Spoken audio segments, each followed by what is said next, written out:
మీరు ఖచ్చితంగా ప్రభుత్వ ఉద్యోగం సాధించే విధంగా హరీష్ ది బెస్ట్ అకాడమీ అందిస్తోంది. ఆన్లైన్ మరియు offline standard coaching, group 2, SI, constable, ward officer, RRB, NTPC ఇలా అన్ని పోటీ పరీక్షలకు అత్యంత నాణ్యమైన కోచింగ్ అతి తక్కువ ధరకే అందిస్తుంది హరీష్ ది బెస్ట్ అకాడమీ. మరింకెందుకు ఆలస్యం, వెంటనే Harish the best academy app ని గూగుల్ ప్లే స్టోర్ నుండి డౌన్లోడ్ చేసుకోండి. Harish the best academy. Phone number 8341116915.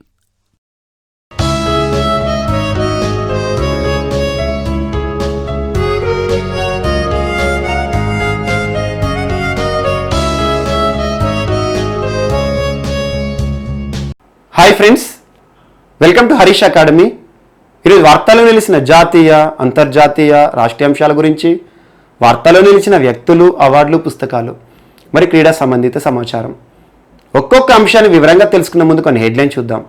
ఈరోజు రోపాక్స్ ఫెర్రీ సర్వీసెస్ గుజరాత్ రాష్ట్రానికి సంబంధించి భారత ప్రధాని నరేంద్ర మోడీ గారి చేతుల మీదుగా ప్రారంభమైన రోపాక్స్ ఫెర్రీ సర్వీసెస్ ప్రత్యేకత ఏంటి, ఏ రెండు ప్రాంతాల మధ్యలో దూరాన్ని ఇది తగ్గించబోతోంది, అదేంటో చూద్దాము. మరి ఈరోజు సిక్కులకి పవిత్ర స్థానమైన కర్తార్పూర్ కారిడార్ మరింత వివాదాస్పదమవుతోంది, అదేంటో చూద్దాము. మరియు ఇస్లాం మతాన్ని అనుసరించే ట్రాన్స్జెండర్ల కోసం ప్రత్యేకంగా మదరసా ఏర్పాటు విషయంలో వార్తలో నిలిచిన ఢాకా బంగ్లాదేశ్కి సంబంధించిన అంశము. మరి ఈరోజు ప్రపంచంలోనే తొలి 6G శాటిలైట్ ప్రయోగంతో వార్తలో నిలిచిన చైనా, దానికి సంబంధించిన అంశాలేంటి. మరి ఈరోజు బీమా సంబంధిత అంశాల విషయంలో వార్తల్లోకి వచ్చిన పక్కీ టైగర్ రిజర్వ్ మరియు కేరళ రాష్ట్రానికి సంబంధించి కొబ్బరిపై ఆధారపడే కార్మికులకు ప్రత్యేక బీమా సౌకర్యాన్ని కల్పిస్తూ కేరళ వార్తలు నిలిచింది. మరి దీంతో పాటు అమెరికా 46వ అధ్యక్షుడిగా జో బైడెన్ మరియు అమెరికా చరిత్రలోనే తొలి వైస్ ప్రెసిడెంట్గా వార్తలు నిలిచిన కమలా హారిస్ మరియు ఐక్యరాజ్య సమితికి సంబంధించి కీలక నిర్ణయ అధికారాలు ఉన్న ఒక committee, advisory committee on administration and budgetary questions అనే కమిటీకి భారతదేశం నుండి ఎన్నికైన మహిళ ఎవరు. మరియు వీటితో పాటు రాష్ట్రీయ అంశాల విషయానికి వస్తే తెలంగాణ భవన నిర్మాణ వ్యర్థాల రీసైక్లింగ్ ప్లాంట్ వార్తలు నిలిచింది. మరియు మల్లన్న సాగర్ విషయంలో వార్తలు నిలిచిన నాబార్డ్. మరియు దీంతో పాటు ఆంధ్రప్రదేశ్కి సంబంధించి పోస్ట్ కోవిడ్ ట్రీట్మెంట్ని ఆరోగ్యశ్రీలో చేరుస్తూ ఆంధ్రప్రదేశ్ ప్రభుత్వం ఉత్తర్వులు జారీ చేయడం జరిగింది. మరియు మానవత్వమే నా మతం అనే పుస్తకం దేనికి సంబంధించింది, ఎవరికి సంబంధించింది, వీటితో పాటు మిస్లేనియస్ అంశాలు, ఒక్కొక్క టాపిక్ని ఇంటర్లింక్ చేసుకుంటూ నేర్చుకుందాం. సో ముందుగా గుజరాత్ రాష్ట్రానికి సంబంధించి ఒక ఫెర్రీ సర్వీస్ వార్తలు నిలిచింది. గుజరాత్ రాష్ట్రానికి సంబంధించిన అంశం. అండ్ గుర్తుంచుకోండి, గుజరాత్కి సంబంధించి తరచూ వార్తలు నిలుస్తున్న అంశాలు అన్నీ కూడా అభివృద్ధి కార్యక్రమాలే, ఇన్ఫ్రాస్ట్రక్చర్ డెవలప్మెంట్ కార్యక్రమాలు. ఇటీవల చాలా చూస్తున్నాం మనం. భారతదేశంలోనే మొట్టమొదటిసారి సీప్లేన్ సర్వీసెస్ ప్రారంభమయ్యాయి. సీప్లేన్ సర్వీసెస్ భారత ప్రధాని నరేంద్ర మోడీ గారు ప్రారంభించారు అక్టోబర్ 31వ తేదీ. మనం చూసాం అక్టోబర్ చివరిలో, అక్టోబర్ 30, 31 ఈ రెండు తేదీల్లో కూడా నరేంద్ర మోడీ గారు తన స్వరాష్ట్రమైన గుజరాత్లో పర్యటించారు. అప్పుడు చాలా అభివృద్ధి కార్యక్రమాలకు సంబంధించి ప్రారంభోత్సవ కార్యక్రమాలు తను పాల్గొన్నారు. మరియు ఏక్తా వనం గురించి చూసాము, మరి ఏక్తా మాల్ ఆరోగ్య వనము, మరియు న్యూట్రిషన్ పార్క్, మరియు వీటితో పాటు జూ పార్క్, సీప్లేన్ సర్వీసెస్ ఇవన్నీ కూడా ప్రారంభించారు నరేంద్ర మోడీ గారు 2 రోజుల పర్యటనలో భాగంగా లాస్ట్ వీక్లో. సో అలాంటి గుజరాత్కి సంబంధించి అభివృద్ధి కార్యక్రమాల్లో తరచూ ఏదో ఒక అంశం వార్తలు ఇస్తుంది. ఇటీవల కూడా చెప్పాను జస్ట్ 15 days బ్యాక్, ఏంటంటే భారతదేశంలోనే అతి పొడవైన బస్సు ర్యాపిడ్ ట్రాన్సిట్ సిస్టమ్ విషయం. అంటే బస్సుల కోసం ప్రత్యేక మార్గాలు ఏర్పాటు చేస్తుంది గుజరాత్ ప్రభుత్వం. అందులో భారతదేశంలోనే అతి పొడవైన బస్సు ర్యాపిడ్ ట్రాన్సిట్ విషయం గురించి గుజరాత్ చెప్పాను. మరియు ఇటీవల గుజరాత్కి సంబంధించి అభివృద్ధి కార్యక్రమాలు ఏవైతే వార్తలు ఇస్తున్నాయో వాటి గురించి ఖచ్చితంగా చూడండి. ఈరోజు అలాంటి ఒక అభివృద్ధి కార్యక్రమమే మోస్ట్ ఇంపార్టెంట్ రోపాక్స్ ఫెర్రీ సర్వీసెస్ వార్తలు ఇచ్చాయి. రోపాక్స్ అండ్ భారత ప్రధాని నరేంద్ర మోడీ గారి చేతుల మీదుగా వర్చువల్గా ప్రారంభమైన ఫెర్రీ సర్వీసెస్. ఫెర్రీ అంటున్నాను, ఫెర్రీ అనే పదం ఎక్కడ ఉన్నా కూడా అది షిప్పింగ్ సంబంధిత పదం, షిప్స్ అన్నట్టు. సో ఇటీవల కూడా మీకు చెప్పాను గుస్టేవ్ ట్రూ అవార్డు అని చెప్పాను. భారతదేశానికి సంబంధించి మొట్టమొదటిసారి ఒక సోలార్ ఫెర్రీ, సౌరశక్తి ఆధారంగా నడిచే ఒక పడవ గుస్టేవ్ ట్రూ పురస్కారాన్ని పొందింది అని చెప్పినప్పుడు మీకు ఫెర్రీ సర్వీసెస్ గురించి చెప్పాను. కేరళ రాష్ట్రానికి సంబంధించి ఆదిత్య సోలార్ ఫెర్రీని ప్రస్తావిస్తూ. సో గుస్టేవ్ ట్రూ అవార్డు అనేది ఫెర్రీ సర్వీసెస్కి ఇస్తారు. సో అలాంటి ఒక ఫెర్రీ ఈరోజు వార్తలు నిలిచింది కొన్ని సర్వీసెస్ విషయంలో. సో రోపాక్స్ ఫెర్రీ సర్వీసెస్ ఇటీవల వార్తలు నిలిచింది ఏ రాష్ట్రానికి సంబంధించింది అంటారు? గుజరాత్ రాష్ట్రానికి సంబంధించింది. Most important. ఈరోజు భారత ప్రధాని నరేంద్ర మోడీ గారి చేతుల మీదుగా ఈరోజు వర్చువల్గా ప్రారంభమైంది. ఈ కార్యక్రమంలో ప్రస్తుత గుజరాత్ రాష్ట్ర ముఖ్యమంత్రి విజయ్ రూపానీ గారు కూడా కొన్ని కీలక ప్రస్తావనలు చేశారు. ప్రస్తుతం గుజరాత్ అన్ని రంగాల్లో కూడా ముందుకు దూసుకెళ్లిపోతుంది. అభివృద్ధి కార్యక్రమాలు, ఇన్ఫ్రాస్ట్రక్చర్ డెవలప్మెంట్ నిజంగానే మనం చూస్తున్నాం. చాలా అభివృద్ధి కార్యక్రమాల విషయంలో ఈరోజు ఏ రాష్ట్రానికి కూడా దక్కని ఘనత గుజరాత్ విషయంలో మనం చూస్తున్నాం. అలాంటి గుజరాత్ లో ఒక ఫెర్రీ సర్వీస్ ఈరోజు భారత ప్రధాని నరేంద్ర మోడీ గారి చేతుల మీదుగా ప్రారంభమైన ఫెర్రీ సర్వీస్ ఏ రెండు ప్రాంతాల మధ్యలో ప్రారంభమైంది అంటారు? మోస్ట్ ఇంపార్టెంట్ హజీరా మరియు గోగా. హజీరా మరియు గోగా అనే రెండు ప్రాంతాలను కలుపుతూ ప్రారంభమైన ఫెర్రీ సర్వీస్. హజీరా అంటే సూరత్ అని గుర్తుపెట్టుకోండి. సూరత్ దగ్గరలో ఉంటుంది హజీరా. అండ్ ఇది భావనగర్. సో సూరత్, భావనగర్ రెండు ప్రాంతాలు అవి గుర్తుంచుకున్నా పర్లేదు. మరియు హజీరా, గోగా ఈ రెండు ప్రాంతాలు గుర్తుంచుకున్నా పర్లేదు. ఈ రెండు ప్రాంతాలను కనెక్ట్ చేస్తూ సౌరాష్ట్ర ప్రాంతంలో ప్రారంభమైన ఒక ఫెర్రీ సర్వీసెస్. సో ఇప్పటి వరకు ఈ సూరత్ మరియు భావనగర్ ఈ రెండు ప్రాంతాల మధ్యలో దూరం ఆల్మోస్ట్ 375 కిలోమీటర్స్ ఉంటుంది. ఏ విషయంలో? రోడ్డు రవాణా గనక మనం ఎంచుకుంటే, రోడ్డు రవాణా అంటే ఏంటి? బస్సులు కానీ కార్లు కానీ వెళ్తాయి కదా, అలా రోడ్డు మార్గాన్ని ఎంచుకుంటే రెండు ప్రాంతాల మధ్యలో దూరం 375 కిలోమీటర్లు. ఆల్మోస్ట్ 8 to 10 అవర్స్ మధ్యలో పడుతుంది ట్రావెల్ చేయాలంటే. అలాంటి ఈ రెండు ప్రాంతాలు, సో హజీరా సూరత్ సంబంధించిన హజీరా మరియు గోగా భావనగర్ సంబంధించి ఈ రెండు ప్రాంతాలు ఈ ఫెర్రీ సర్వీస్ ఎలా ఉంటుంది అంటే కేవలం 90 కిలోమీటర్స్. అంటే ఏంటి? ఇది సీ ట్రాన్స్పోర్ట్, అంటే సముద్రయానం ద్వారా ఎంచుకున్న ట్రాన్స్పోర్ట్. ఇదేమో రోడ్డు మార్గం ద్వారా ఇంత దూరం ఉంటుంది. అదే సముద్ర మార్గం అయితే రెండు ప్రాంతాలు కలపడానికి 90 కిలోమీటర్స్ మాత్రమే దూరం ఉంటుంది. అలాంటి ఈ రోజు ఆయన గుర్తుంచుకోండి, వాటర్ అనగానే మనకు నాటికల్ మైల్స్ అంటాం, కానీ నేను అండర్స్టాండింగ్ కోసం ఇక్కడ కిలోమీటర్స్ వాడుతున్నాను. సో అలా ఈ రెండు ప్రాంతాలని కూడా దగ్గర చేస్తూ ఒక ఫెర్రీ సర్వీస్ ప్రారంభమైంది. Ropax ferry service most important, ఖచ్చితంగా గుర్తుంచుకోండి. డైరెక్ట్ ఎగ్జామ్ ఇట్టాడుతారు. ఇటీవల వార్తలు నిలిచిన రోపాక్స్ ఫెర్రీ సర్వీసెస్ ఏ రాష్ట్రానికి సంబంధించింది, ఏ ప్రాంతాలు కలుపుతుంది అంటారు? సో అలా గుజరాత్ లో ఉన్న రెండు ప్రాంతాలకు సంబంధించింది, సౌరాష్ట్ర ప్రాంతానికి సంబంధించింది. దీని సందర్భంగా భారత ప్రధాని కొన్ని కీలక ప్రస్తావనలు చేశారు. గుజరాత్ ప్రజలందరికీ కూడా ఇది దీపావళి కానుకగా మీరు కన్సిడర్ చేసుకోవచ్చు అని చెప్పేసి ఒక అంశాన్ని చెప్పారు. సో అలా రోపాక్స్ ఫెర్రీ సర్వీసెస్ ఈరోజు వార్తలు నిలిచింది, అమల్లోకి కూడా రావడం జరిగింది. సో వార్తలు నిలుస్తున్న ఏవైతే ఉంటాయో సీప్లేన్ సర్వీసెస్ ఏ ప్రాంతాల మధ్యలో ప్రారంభమైనాయి, అహ్మదాబాద్, కెవాడియా అని చెప్పేసి. సో ఏ రెండు ప్రాంతాల మధ్యలో వార్తలు ఇచ్చినా వాటి గురించి ఒకసారి చూడండి, ఖచ్చితంగా అడుగుతారు ఎగ్జామ్లో. సో అలా గుజరాత్కి సంబంధించి ఒక అభివృద్ధి కార్యక్రమం ఈరోజు ఒక రోపాక్స్ ఫెర్రీ సర్వీస్ వార్తలు నిలిచింది. అండ్ ఈ సందర్భంగా భారత ప్రధాని ఏం చెప్పారంటే ఒక మినిస్ట్రీ గురించి ప్రస్తావించారు. మినిస్ట్రీ అంటే మంత్రిత్వ శాఖ. ప్రస్తుతం మనం మినిస్ట్రీ ఆఫ్ షిప్పింగ్ అంటాం, మినిస్ట్రీ ఆఫ్ షిప్పింగ్ అంటాం కదా. ఆ మినిస్ట్రీ ఆఫ్ షిప్పింగ్ పేరుని కాస్త ministry of ports, ministry of ports, port అంటే మనకు ఆ నౌకలు అవుతాయి కదా, అది మినిస్ట్రీ ఆఫ్ పోర్ట్స్, షిప్స్ మరియు వాటర్ వేస్ అనే పేరుగా మారుస్తూ ఈరోజు ఒక అంశాన్ని ప్రస్తావించారు. అంటే ఇప్పటి వరకు మినిస్ట్రీ ఆఫ్ షిప్పింగ్, ప్రస్తుతం ఎవరు ministry of shipping? Mansukh Mandaviya గారు. సో మినిస్ట్రీ ఆఫ్ షిప్పింగ్ అనే పేరును కాస్త కొత్త పేరుతో అమల్లోకి తెస్తామని చెప్పేసి ఒక అంశాన్ని ప్రస్తావించారు. ఆ కొత్త పేరు ఏంటంటే ministry of ports, ministry of ships లేదా వాటర్ వేస్. సో అలా ministry of ports, ships, water ways గా ఈ మినిస్ట్రీ ఆఫ్ షిప్పింగ్ పేరును మారుస్తున్నామని చెప్పేసి ఒక అంశాన్ని ప్రస్తావించారు భారత ప్రధాని నరేంద్ర మోడీ గారు. సో ఈ యొక్క అంశాన్ని గుర్తుంచుకోండి. అండ్ ఈ రోపాక్స్ ఫెర్రీ సర్వీసెస్ ఏవైతే ఉన్నాయో ఎక్కడెక్కడ ప్రారంభమైనాయి, ఏ రాష్ట్రానికి సంబంధించింది, ఎవరు ఇనాగ్రేట్ చేశారు గుర్తుంచుకోండి. ఎందుకంటే భారత ప్రధాని గారి చేతుల మీదుగా ప్రారంభమైంది కాబట్టి. ఇటీవల మనం చూసాం గిర్నర్ రోప్వే. సో చాలా వరకు ఇన్ఫ్రాస్ట్రక్చర్, పర్యాటక రంగానికి చాలా ప్రోత్సాహం ఇచ్చే ఉద్దేశంతో ఇటీవల గుజరాత్ రాష్ట్ర ప్రభుత్వం చాలా వస్తుంది. దీనికి కేంద్ర ప్రభుత్వం కూడా తోడ్పడిస్తుంది. రోప్వే సర్వీసెస్ ఒకవైపేమో తాడు ద్వారా ప్రయాణం పర్యాటకులకు సంబంధించి ఇటీవల గిర్నార్ మనం చూసాము, దసరా రోజు చెప్పాను నేను అదే. అండ్ దాంతోపాటు ఇటీవల సీప్లేన్ నీటిపైన తేలియాడే ఒక బోట్ లాగా పనిచేస్తుంది, విమానంలాగా పనిచేస్తుంది. స్వతహాగా ప్రధాని నరేంద్ర మోడీ గారు కూడా అందులో ప్రయాణించారు, దాని గురించి చూసాము. మరి దాంతోపాటు చాలా మహల్స్ ఇటీవల కాలంలో ఓపెనింగ్ కానివ్వండి. మరియు దాంతోపాటు ఈ రోజు రోపాక్స్ ఫెర్రీ సర్వీసెస్ ఖచ్చితంగా గుర్తుంచుకోండి. గుజరాత్ గురించి కూడా ఒక హైలైట్ ఇష్యూ పెట్టుకోండి, ఏదో ఒక అంశం వస్తుంది. అండ్ నెక్స్ట్ ఈరోజు కర్తార్పూర్ కారిడార్ వార్తలు నిలిచింది. మోస్ట్ ఇంపార్టెంట్, సిక్కులకి సంబంధించి పవిత్ర స్థానం గురునానక్, సిక్కు మత వ్యవస్థాపకుడు ఎవరైతే ఉంటారో గురునానక్ సంబంధించి ఆల్మోస్ట్ 1520 1522 ఈ మధ్య కాలంలో ఈ కర్తార్పూర్ ప్రాంతంలో గురునానక్ జీవించేవాడు. లాస్ట్ తన చివరి కాలం ఉంటుంది కదా, గురునానక్ మరణించే ముందు ఆల్మోస్ట్ 20 సంవత్సరాల పాటు ఈ ప్రాంతంలో ఉన్నాడు. అదే మన భారతదేశానికి సంబంధించి గురునానక్ యొక్క స్వదేశం, మన స్వస్థలం. సో గురునానక్ స్వస్థలం ఒకటి, ఇంకొకటి గురునానక్ తనువు చాలించిన ప్రదేశం. అలాంటి రెండు ప్రాంతాలు కూడా సిక్కులకి పవిత్ర స్థానాలు. సో ఒకటి మన భారతదేశం వైపునేమో డేరా బాబా నానక్ అంటాము సిక్కులకు సంబంధించి. సో డేరా బాబా నానక్ ఇక్కడ పంజాబ్ లో ఉంటుంది, గురుదాస్పూర్ డిస్టిక్ లో ఉంటుంది. గురుదాస్పూర్ డిస్టిక్ లో ఉన్న డేరా బాబా నానక్ సిక్కులకు పవిత్ర స్థానం. గురునానక్ కి సంబంధించి తన జీవితం అంతా కూడా ఇక్కడే గడిపాడు. అండ్ ఇంకొకటి, సో తను జీవితంలో చివరి దశ ఉంటుంది కదా, మరణించే వరకు కూడా గడిపిన ప్రదేశం ఆల్మోస్ట్ 20 years ఈ కర్తార్పూర్ ప్రాంతంలో ఉండడం జరిగింది. దాని ఏమంటారంటే మనకి దర్బార్ సాహిబ్ గురుద్వారా.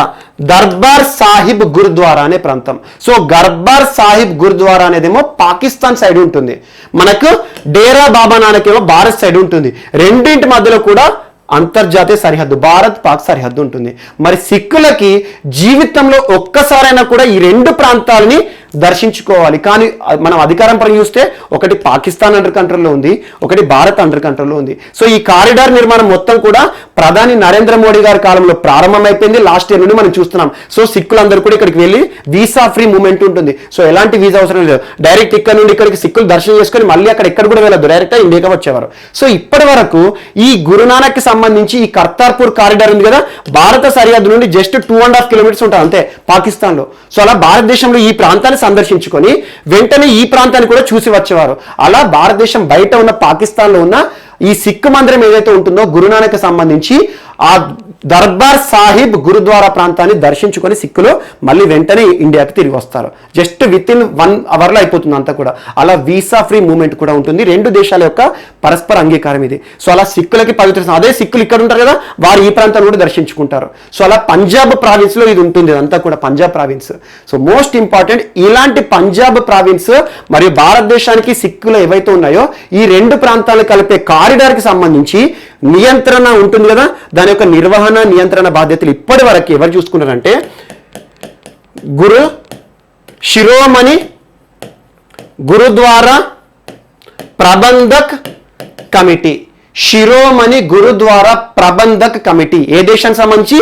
పాకిస్తాన్కి సంబంధించి శిరోమణి గురుద్వారా ప్రబంధక్ కమిటీ అనే ఒక ట్రస్ట్ ఉంటుంది కదా, ఆ ట్రస్ట్ ఈ సిక్కులకి సంబంధించి ఈ ప్రాంతం మొత్తాన్ని కూడా నిర్వహణ బాధ్యతలు చూసుకునేది. ఇటీవల పాక్ ప్రభుత్వం ఏం చెప్పిందంటే శిరోమణి గురుద్వారా ప్రబంధక్ కమిటీ నుండి దీని యొక్క అధికారాలను తీసేసి Pak evacuee trust property board, Pak evacuee trust property board అంటే ఏంటి?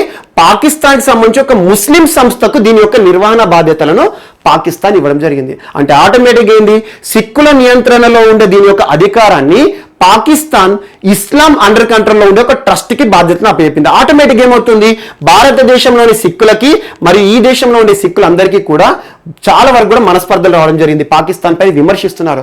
భారత ప్రభుత్వం కూడా భారతదేశంలో ఉన్న పాకిస్తాన్ రాయబారి ఉన్నారు కదా, తనకు లేఖలు రాసింది, దీనికి సంబంధించి సమాధానం ఇవ్వండి. సో సిక్కుల పరంగా చూస్తే ఈ రెండు దేవాలయాలు కూడా ఇంపార్టెంట్.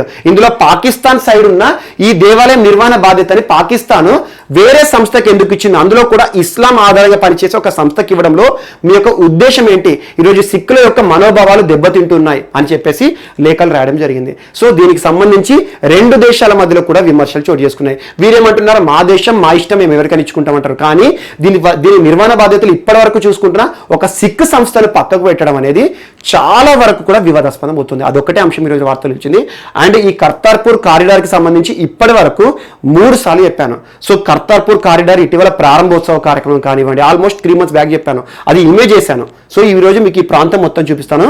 సరిహద్దు, దేశ సరిహద్దుల వెంట దాదాపు 2-3 కిలోమీటర్ల దూరంలో భారతదేశం వైపు ఒక గుడి, పాకిస్తాన్ వైపు ఉండే ఒక గుడి. భారతదేశం వైపు ఉండే గుడి పేరు గుర్తుంచుకోండి, పాకిస్తాన్ వైపు ఉండే సిక్కు గుడి పేరు గుర్తుంచుకోండి. సో ఈ రెండు ప్రాంతాలకు కూడా సిక్కులు దర్శించుకుంటారు. సో ఇప్పటి వరకు ఈ నిర్వహణ బాధ్యతలు ఉన్న ట్రస్ట్ ఏదైతే ఉంటుందో శిరోమణి గురుద్వారా ప్రబంధక కమిటీ సిక్కు సంస్థ నుండి అధికారం తీసేసి ఒక ఇస్లాం ఆధారంగా పనిచేసే ట్రస్ట్ కి దీని యొక్క నిర్వహణ బాధ్యతలు ఇవ్వడం అనేది భారతదేశంతో పాటు సిక్కులో ఉండే మనకి పాకిస్తాన్లో ఉండే సిక్కులకు కూడా మనోభావాలు దెబ్బతీసేలా చేసింది. ఇది ఒకటి కూడా ఇంపార్టెంట్. సో దీనిపైన పంజాబ్ రాష్ట్ర ప్రభుత్వం కూడా చాలా వరకు భారత ప్రభుత్వాన్ని కూడా విమర్శిస్తుంది, మీరు ఏం చేస్తున్నారు, పాకిస్తాన్ అడగండి అని చెప్పేసి. సో అలా రెండు ప్రాంతాల మధ్యలో మరొకసారి కర్తార్పూర్ కారిడార్ వివాదాస్పదం అవుతుంది. ఇది ఒకటి కూడా ఇంపార్టెంట్. అండ్ నెక్స్ట్ ఈరోజు బంగ్లాదేశ్కి సంబంధించిన ఒక అంశం.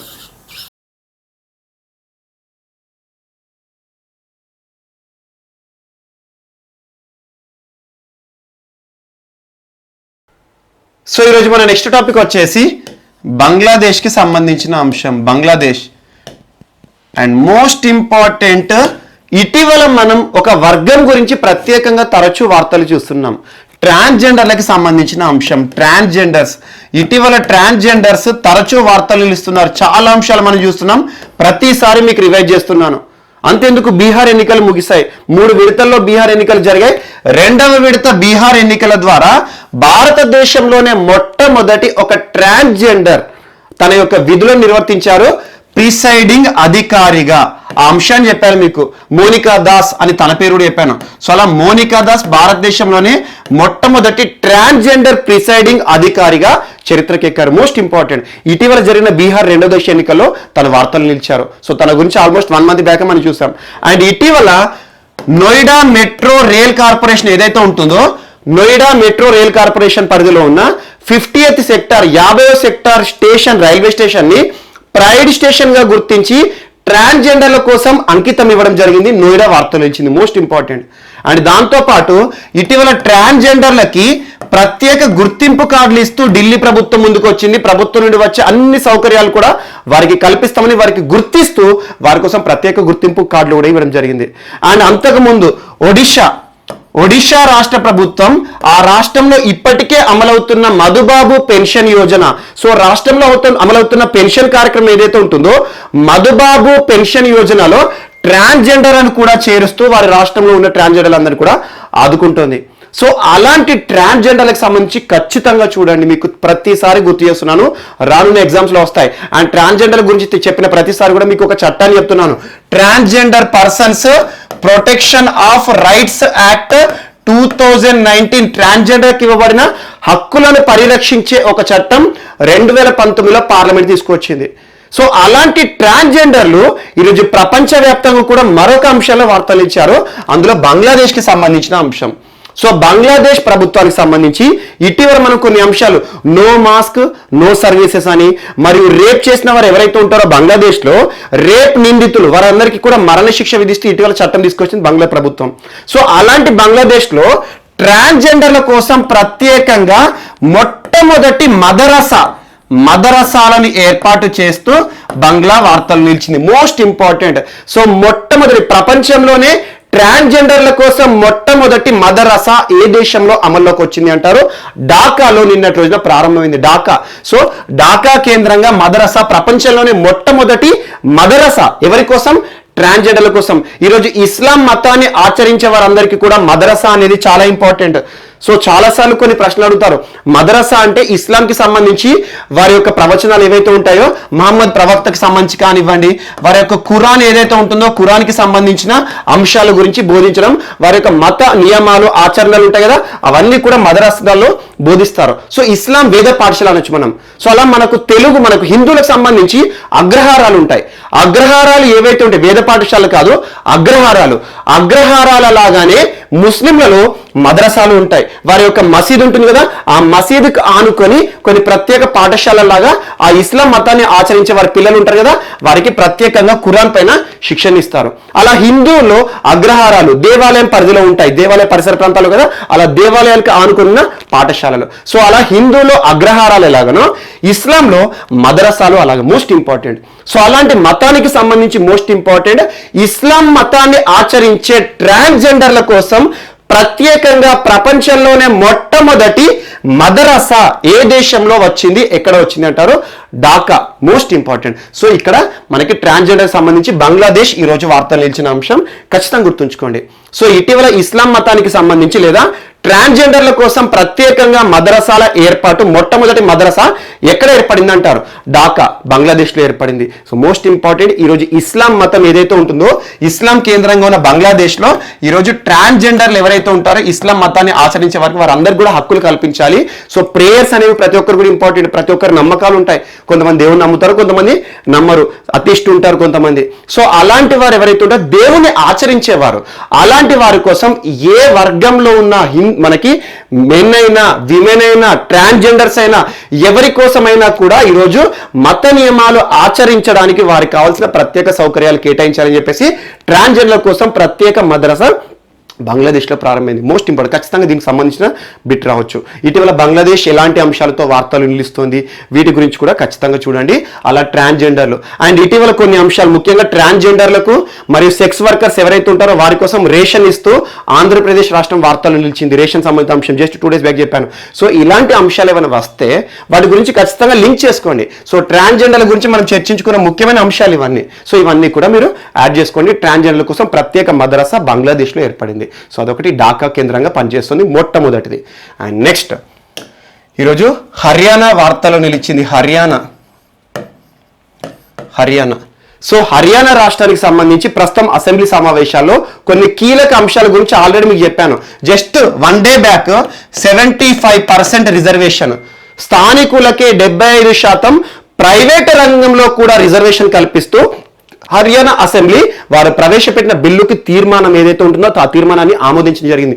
Most important. అలా ఏ జిల్లాలో అయితే ఒక కంపెనీ ఉంటుందో ఆ కంపెనీలో ఆ జిల్లా వాసుల చేతే 10% ఉద్యోగాలు ఇవ్వాలి. మిగతా 60% ఏవైతే ఉంటాయో హర్యానా రాష్ట్రం వారికే ఇవ్వాలి. ఆ తర్వాత 25% ఏవైతే ఉంటాయో అందులో హర్యానా రాష్ట్రానికి సంబంధించిన వారే కావచ్చు, బయట రాష్ట్రాల వారు కావచ్చు. అలా స్థానికుల కోసమే కేటాయించబడిన బిల్లు ఈ 2 రోజులను తీర్మానం పొందడం జరిగింది. ఈ రోజు ఇంకొక బిల్లు కూడా ఆమోదం పొందడం జరిగింది. Most important. అదేంటంటే హర్యానా పంచాయతీరాజ్ బిల్. పంచాయతీరాజ్ బిల్ అంటారు అంటే పంచాయతీలకు సంబంధించింది, స్థానిక సంస్థలు, స్థానిక స్వపరిపాలన అంటాం కదా, అలా లోకల్ బాడీస్కి సంబంధించిన అంశం ఒకటి హర్యానాలో ఒక తీర్మానానికి అసెంబ్లీ ఆమోదం తెలపడం జరిగింది. Most important. ఇందులో పెట్టిన అంశాలు ఏంటంటే ఒకటి, మహిళలకి 50% రిజర్వేషన్లు. అండ్ గుర్తుంచుకోండి, హర్యానాలో మహిళలకి సంబంధించి సమానత్వ సిద్ధాంతం ఇప్పటి కూడా లేదు. సో పురుషులు అక్కడ అగ్రగామిగా ఉంటారు. స్త్రీలకి సంబంధించి ఇప్పటికి కూడా చాలా వివక్షలు ఉంటాయి. అందుకే చూడండి హర్యానాలో లింగ నిష్పత్తి కూడా చాలా దారుణంగా ఉంటుంది. సో పురుషులతో సమానంగా స్త్రీల సంఖ్య ఉండదు. అలాంటి హర్యానాలో స్త్రీలపై వివక్షలు చాలా ఉంటాయి. అందుకే భారత ప్రభుత్వం కూడా హర్యానా కేంద్రంగా దేశమంతా కూడా అమలయ్యే కొన్ని ప్రభుత్వ పథకాలు తీసుకొచ్చింది. కేంద్ర ప్రభుత్వ పథకాలు బేటీ పడావో బేటీ బచావో కానివ్వండి, సుకన్య సమృద్ధి యోజన, ఇలాంటివి హర్యానా కేంద్రంగా ప్రారంభించే దేశమంతా అమలయ్యే విధంగా ఎక్కడైతే సమస్య ఎక్కువ ఉంటుందో అక్కడే ప్రారంభిస్తారు. సో అలాంటి అంశాలు. ఇటీవల హర్యానా ప్రభుత్వం కూడా మహిళలకి చాలా అంశాలతో వార్తలు నిలిచింది. వారి కోసం సేఫ్టీ ప్యాడ్స్ విషయంలో కానివ్వండి, మరియు చిన్నపిల్లల కోసం ICDS ద్వారా పాలపొడి పథకాన్ని కూడా ప్రారంభించడం, ఇవన్నీ మనం చూస్తున్నాం. అలాంటి హర్యానా రాష్ట్ర ప్రభుత్వం ప్రస్తుతం ముఖ్యమంత్రి గారు మనోహర్ లాల్ ఖట్టర్ ప్రభుత్వము హర్యానా రాష్ట్రంలో ఉండే మహిళల కోసం స్థానిక సంస్థలో 50% కల్పిస్తూ ఈ బిల్లులో ఒక అంశాన్ని పెట్టడం జరిగింది. అండ్ ఇంకొక అంశం, 8% disadvantaged people. More disadvantaged people అంటే మోర్ బ్యాక్వర్డ్ క్లాసెస్. ఆ రాష్ట్రంలో మోర్ బ్యాక్వర్డ్ క్లాసెస్ గా ఎవరైతే గుర్తించారో వారి కోసం 8% ప్రత్యేకంగా సీట్లు కేటాయిస్తారట రాష్ట్రంలో ఉండే స్థానిక సంస్థలో. అండ్ అన్నింటికంటే మోస్ట్ ఇంపార్టెంట్ ఈరోజు మనం చర్చించుకోవాల్సిన అంశము రీకాలింగ్ కి సంబంధించి. So right to recall public representative. అంటే ఏంటి? ఈరోజు స్థానిక సంస్థలో మనం ఓటు వేసేసి ప్రజాప్రతినిధులను ఎన్నుకుంటాం. సర్పంచ్, వార్డు మెంబర్ అంటాం. మన గ్రామీణ ప్రాంతాల్లో మోస్ట్ ఇంపార్టెంట్ సర్పంచ్ ఆ గ్రామానికే పెద్ద. అలా రాష్ట్రానికి ముఖ్యమంత్రి ఎలా ఉంటాడో, దేశానికి ప్రధానమంత్రి ఎలాగో ఉంటాడో, గ్రామంలో సర్పంచ్ అలాంటి వాడు. అలాంటి సర్పంచ్ అతని కింద ఉండే వార్డు మెంబర్స్ ఉంటారు కదా, ఒక్కొక్క వార్డుకు ఒక్కొక్క ప్రతినిధి ఉంటారు కదా, వారిని ఎన్నుకునే హక్కు ఎవరికి ఉంటుంది? మనకి ప్రజాస్వామ్య దేశంలో ప్రజలు ఎన్నుకుంటారు. అలా సర్పంచ్ అనేవాడు ఎన్నిక కొన్ని రాష్ట్రాల్లో ప్రత్యక్షంగా ఉంటుంది, కొన్ని రాష్ట్రాల్లో పరోక్షంగా ఉంటుంది. సో అది ఒక్కొక్క డిపెండింగ్ ఆన్ ఆ స్టేట్ ప్రకారంగా ఉంటుంది. సో అలాంటి సర్పంచ్ ఎన్నిక మరియు వార్డు మెంబర్ సంబంధించి ఆ ప్రజాప్రతినిధులకు 5 ఏళ్లకోసారి ఎన్నికలు జరుగుతాయి కదా, ఆ ఎన్నికల తర్వాత కూడా ఎగ్జాంపుల్ ఈ రోజు నేను ఒక గ్రామానికి, హర్యానాలో ఉన్న ఒక గ్రామానికి సర్పంచ్ అయ్యాను అనుకోండి. సర్పంచ్ అయిన తర్వాత నా పనితీరు బాగా లేకపోవడం కానీ, అవినీతికి పాల్పడడం కానివ్వండి, ఏదైనా నా మీద కొన్ని ఆరోపణలు ఉన్నాయనుకోండి, అలాంటి పరిస్థితిలో నన్ను రీకాల్ చేసే అధికారం ప్రజలకు ఉంటుంది. రీకాల్ అంటే నన్ను పదవి నుండి దించే అధికారం ప్రజలకు ఉంటుంది. Most important. సో అలా పదవి నుండి దించే అధికారం కూడా ఈ బిల్లో పెట్టారు. సో ఏం జరుగుతుంది, ఏ గ్రామ పంచాయతీ అయినా కూడా గ్రామ సభ అనేది ఇంపార్టెంట్. గ్రామ సభ, సో గ్రామ సభ అంటే ఏంది, ఆ గ్రామంలో ఉండే ఓటర్లు అందరూ సభ్యులుగా ఉంటారు. అలాంటి గ్రామ సభ పరిధిలో, గ్రామ సభలో ఎవరైతే నమోదై ఉన్నారో ఓట్లు వేసేవారు అన్నట్టు అందరూ, ఆ ఓటర్లు అందరూ కూడా 50% ఆ ప్రజాప్రతినిధి సర్పంచ్ కానీ లేదా ఒక వార్డుకి సంబంధించి, ఒకవేళ వార్డుకి సంబంధించి అయితే ఆ వార్డులో 50% మెంబర్స్ లిఖిత పూర్వకంగా ఒక లెటర్ రాయాల్సి ఉంటుంది. లేదా గ్రామం మొత్తానికి అయితే సర్పంచ్ని దించాలనుకుంటారు అనుకునే ఎగ్జాంపుల్, ఆ గ్రామ సభలో ఎవరైతే ఓటర్లు ఉంటారో వారందరూ కూడా లిఖిత పూర్వకంగా కలిసి 50%, ఆ గ్రామ సభలో ఎవరైతే ఉంటారో 50% మంది దీనికి కన్సెంట్ ఇవ్వాలి. అంటే మేము సర్పంచ్ను, మాకు ఇతను వద్దు అని చెప్పేసి ముందుగా ఒక తీర్మానం తీసుకురావాలి. ఆ తీర్మానం తీసుకొచ్చిన తర్వాత ఆ గ్రామంలో మరొకసారి ఒక రెఫరెండం ఎన్నికలు అన్నట్టు. రెఫరెండం అంటే ఏంటి, ప్రజాభిప్రాయ సేకరణ. రెఫరెండం ఎన్నికలు నిర్వహిస్తారు ఆ గ్రామ పరిధిలో. నిర్వహిస్తే ఏమవుతుంది, ఈ దాదాపు 2/3 ఓటర్స్ అంటే మెజారిటీ, ఆ గ్రామంలో 50% మంది ఆల్రెడీ వద్దని సంతకం పెట్టారు కదా, దానికి తోడు మొత్తంలో ఓటర్లు ఎవరైతే ఓట్ల 100 ఓట్లు నమోదు అనుకోండి, అందులో 2/3 ఆ సర్పంచ్ వద్దు అన్నారు అనుకోండి, ఆటోమేటిక్గా ఆ సర్పంచ్ దిగిపోవాల్సిందే. అదే వార్డు మెంబర్ విషయానికి వస్తే ఎలా ఉంటుందంటే, ఎగ్జాంపుల్ ఒక వార్డు ఉంటుంది, ఒక గ్రామ పరిధిలో ఒక 20-30 వార్డులు కూడా ఉండొచ్చు, చెప్పలేం. అలా ఒక వార్డులో ఒక వార్డు మెంబరు కొన్ని ఆరోపణలు ఎదుర్కొన్న, అవినీతికి పాల్పడ్డ, ప్రజలకు సంబంధించి సేవలు సరిగా చేయకున్నా కూడా ప్రజా వ్యతిరేకత వచ్చిందనుకోండి, ఆ వార్డు మెంబర్ని దించాలనుకుంటే ఎవరికి అధికారం ఉంటుంది, ఆ వార్డు వారికి ఉంటుంది. ఆ వార్డులో ఎవరైతే జనాలు ఉంటారో వారిలో 50% మంది లేఖ రాయాలి దాని మీద. ఆ తర్వాత ఆ వార్డుకి సంబంధించి ఎన్నికలు నిర్వహిస్తారు. సో అలా వార్డు మెంబర్ని కూడా దించే అధికారం. సో ఇలాంటి అద్భుతమైన అంశం మీరు చూడండి, భారతదేశంలో కూడా జాతీయ స్థాయిలో అయినా రాష్ట్ర స్థాయిలో కూడా ఇలాంటి అధికారం ప్రజలకు ఇవ్వాలి. ఎందుకంటే 5 ఏళ్లకు ఒకసారి జాతరలాగా మన దగ్గరికి ప్రచారానికి వస్తారు, మనల్ని ఓట్లు అడుక్కుంటారు. అందులో కొంతమంది ప్రలోభానికి ఈరోజు మందు బాటిల్ అని చెప్పేసేసి డబ్బుకి, ధనాన్ని ఏవైతే ఉంటాయో వీటికి అమ్ముడుపోయేవారు కూడా చాలా మంది ఉంటారు. కానీ ఇలాంటి ఎన్నికలు ఏవైతే ఉంటాయో ఆ తర్వాత మన దగ్గరికి వచ్చిన ప్రజాప్రతినిధి ఎన్నికల తర్వాత మళ్ళీ 5 ఏళ్ల వరకు కనబడని ప్రాంతాలు ఉంటాయి. చాలా మంది రోజు మంచి సేవకులు ఉన్నారు, కానీ చాలా మంది ఎన్నికలప్పుడే కనబడితే మళ్ళీ ఎన్నికలప్పుడే కనబడతారు. అప్పటికి ధన ప్రవాహం కానివ్వండి, మందు ప్రవాహం మీద తడిచిపోతారు జనాలు. అలాంటి సమయంలో ఓటు వేసిన వారు ఎవరైతే ఉంటారో వారికి మరొక అధికారం ఇవ్వాలి. అదేంటంటే, మా ఏరియా ఏదైతే ఉంటుందో, మా స్థానిక ఎమ్మెల్యే కానీ, మా స్థానిక ఎంపీటీసీ కానీ, జెడ్పీటీసీ కానీ, మా స్థానికంగా ఉండే ఎంపీ కానివ్వండి, ఎంపీ ఎమ్మెల్యే వీరందరూ కూడా ఏం చేయాలంటే, 2 ఏళ్లలో వారి పనితీరు బాగాలేదనుకోండి, ప్రజాభిప్రాయ సేకరణ కింద మరొకసారి ఎన్నికలు నిర్వహించాలి. సో అలాంటి దానిలో ఏమవుతుంది, తనని దించే అధికారం కూడా ప్రజాస్వామ్యంలో అత్యున్నతం, ప్రజలు వారికి అధికారం ఇవ్వాలి. అలాంటిది గ్రామ స్థాయిలో అమలవుతోంది హర్యానా రాష్ట్రంలో. Most important. So right to recall public representative who were elected by the people, అది ఆ అంశం గుర్తుంచుకోండి. అంటే ఎవరైతే ప్రజలు ఎన్నుకుంటారో ఆ ప్రతినిధిని మళ్ళీ దించే అధికారం కూడా ప్రజలకు ఇచ్చే అధికారం. సో ఇలాంటిది జాతీయ స్థాయిలో కూడా కావాలని మనం కోరుకోవాలి. సో ఇది ఒకటి కూడా ఇంపార్టెంట్. అండ్ నెక్స్ట్, సో ఇది ఒకటి గుర్తుంచుకోండి హర్యానా రాష్ట్రానికి సంబంధించి. అండ్ నెక్స్ట్, ఈరోజు పక్కీ టైగర్ రిజర్వ్ వార్తలు నిలిచింది. Pakke tiger reserve most important. Pakke tiger reserve ఏ రాష్ట్రంలో ఉంది అంటారు? అరుణాచల్ ప్రదేశ్. అండ్ ఇటీవల చాలా వన్యప్రాణి సంరక్షణ కేంద్రాలు కానీ, జూ పార్కులు కానీ, వార్తలు జంతువులైన, వృక్షాలైన వీటి గురించి ఖచ్చితంగా నేను ఏవైతే చెప్తున్నానో వాటి గురించి ప్రత్యక్షత చూపండి. ఖచ్చితంగా నిన్న కూడా చెప్పాను మీకు, కొత్తూర్ ఎలిఫెంట్ రీహాబిలిటేషన్ సెంటర్ అని చెప్పేసి ప్రపంచంలోనే అతిపెద్ద elephant care and cure centre Kothur కేరళలో ఉంది, తిరువనంతపురంలో. మరి దాంతోపాటు నిన్న అమూర్ సంబంధించి కొన్ని బర్డ్స్ గురించి చెప్పాను, ఏ రకంగా వాటిపైన దాడి జరుగుతుంది, అమూర్ ఫాల్కన్ అంటే ఏంటి, ఎక్కడి నుండి వలసకు వస్తాయి, వలస పక్షుల ప్రత్యేకత, అవన్నీ చెప్పాను. ఇటీవల కాలంలో సైబీరియన్ పక్షులు కానివ్వండి, వార్తలు నిలుస్తున్న వాటి గురించి, ముఖ్యంగా వన్యప్రాణి సంరక్షణ కింద చూడండి. And wild life protection act 1972 గురించి తరచూ చెప్తున్నాను, దీని గురించి చూడండి. సైట్స్ గురించి ఇప్పటివరకు కొన్ని 100 సార్లు చెప్పాను. సైట్స్ అంటే ఏంటి, సైట్స్ కేటగిరీ ఏ రకంగా ఉంటుందని. మరియు దీనితో పాటు ఏవైతే ఉంటాయో వర్గీకరణ IUCN international union for conservation of nature and natural resources red add book కానివ్వండి, అందులో వర్గీకరణలు కానివ్వండి, ఎండేంజర్డ్, క్రిటికల్లీ ఎండేంజర్డ్ కానివ్వండి, అలాంటి స్పీసీస్ ఏవైతే వల్నరబుల్ అంటే ఏంటి, వీటి గురించి ఖచ్చితంగా పర్యావరణ శాస్త్రం మీకు చూడండి. సో ఈ రోజు పక్కీ టైగర్ రిజర్వ్ వార్తలు ఇచ్చింది. ఎగ్జామ్లో ఎలా బిట్ అడుగుతారంటే పక్కీ టైగర్ రిజర్వ్ ఏ రాష్ట్రంలో ఉంది అంటారు, అంతే సరిపోతుంది బిట్టు, ఎందుకంటే వార్తలు నిలిచింది. సో అరుణాచల్ ప్రదేశ్ కెమాంగ్ జిల్లాలో ఉంటుంది. కెమాంగ్ డిస్టిక్ లో ఉన్న పక్కీ టైగర్ రిజర్వ్ ఈ రోజు వార్తల్లోకి వచ్చింది. ఎందుకంటే పక్కీ టైగర్ రిజర్వ్, ఎప్పుడైనా టైగర్ రిజర్వ్ అయినా ఎందులో అయినా కూడా సిబ్బంది ఉంటారు కదా, ఆ సిబ్బంది ఫారెస్ట్ అధికారులు ఉంటారు కదా, ఆ ఫారెస్ట్ అధికారులు ఏమంటారు అంటే గ్రీన్ సోల్జర్స్ అంటాం మనం, green soldiers. So green soldiers అంటే ఏంటి, ఆ అటవీ పరివాహక ప్రాంతం ఉంటుంది, అడవిలో పనిచేసే సిబ్బంది అన్నట్టు. సో అలా ప్రభుత్వ సిబ్బంది కానీ ప్రైవేట్ సిబ్బంది కానివ్వండి, అలా పక్కీ టైగర్ రిజర్వ్ లో పనిచేసే అటవీ సిబ్బంది గ్రీన్ సోల్జర్ కి బీమా పథకాన్ని కలుగజేస్తూ ఈరోజు ఈశాన్య రాష్ట్రంలోనే మొట్టమొదటి ఒక సంరక్షణ కేంద్రం వార్తలు ఇచ్చింది. మోస్ట్ ఇంపార్టెంట్, ఈశాన్య రాష్ట్రాల్లో ఇలాంటి అంశం ఎప్పుడు వార్తలు లేదు.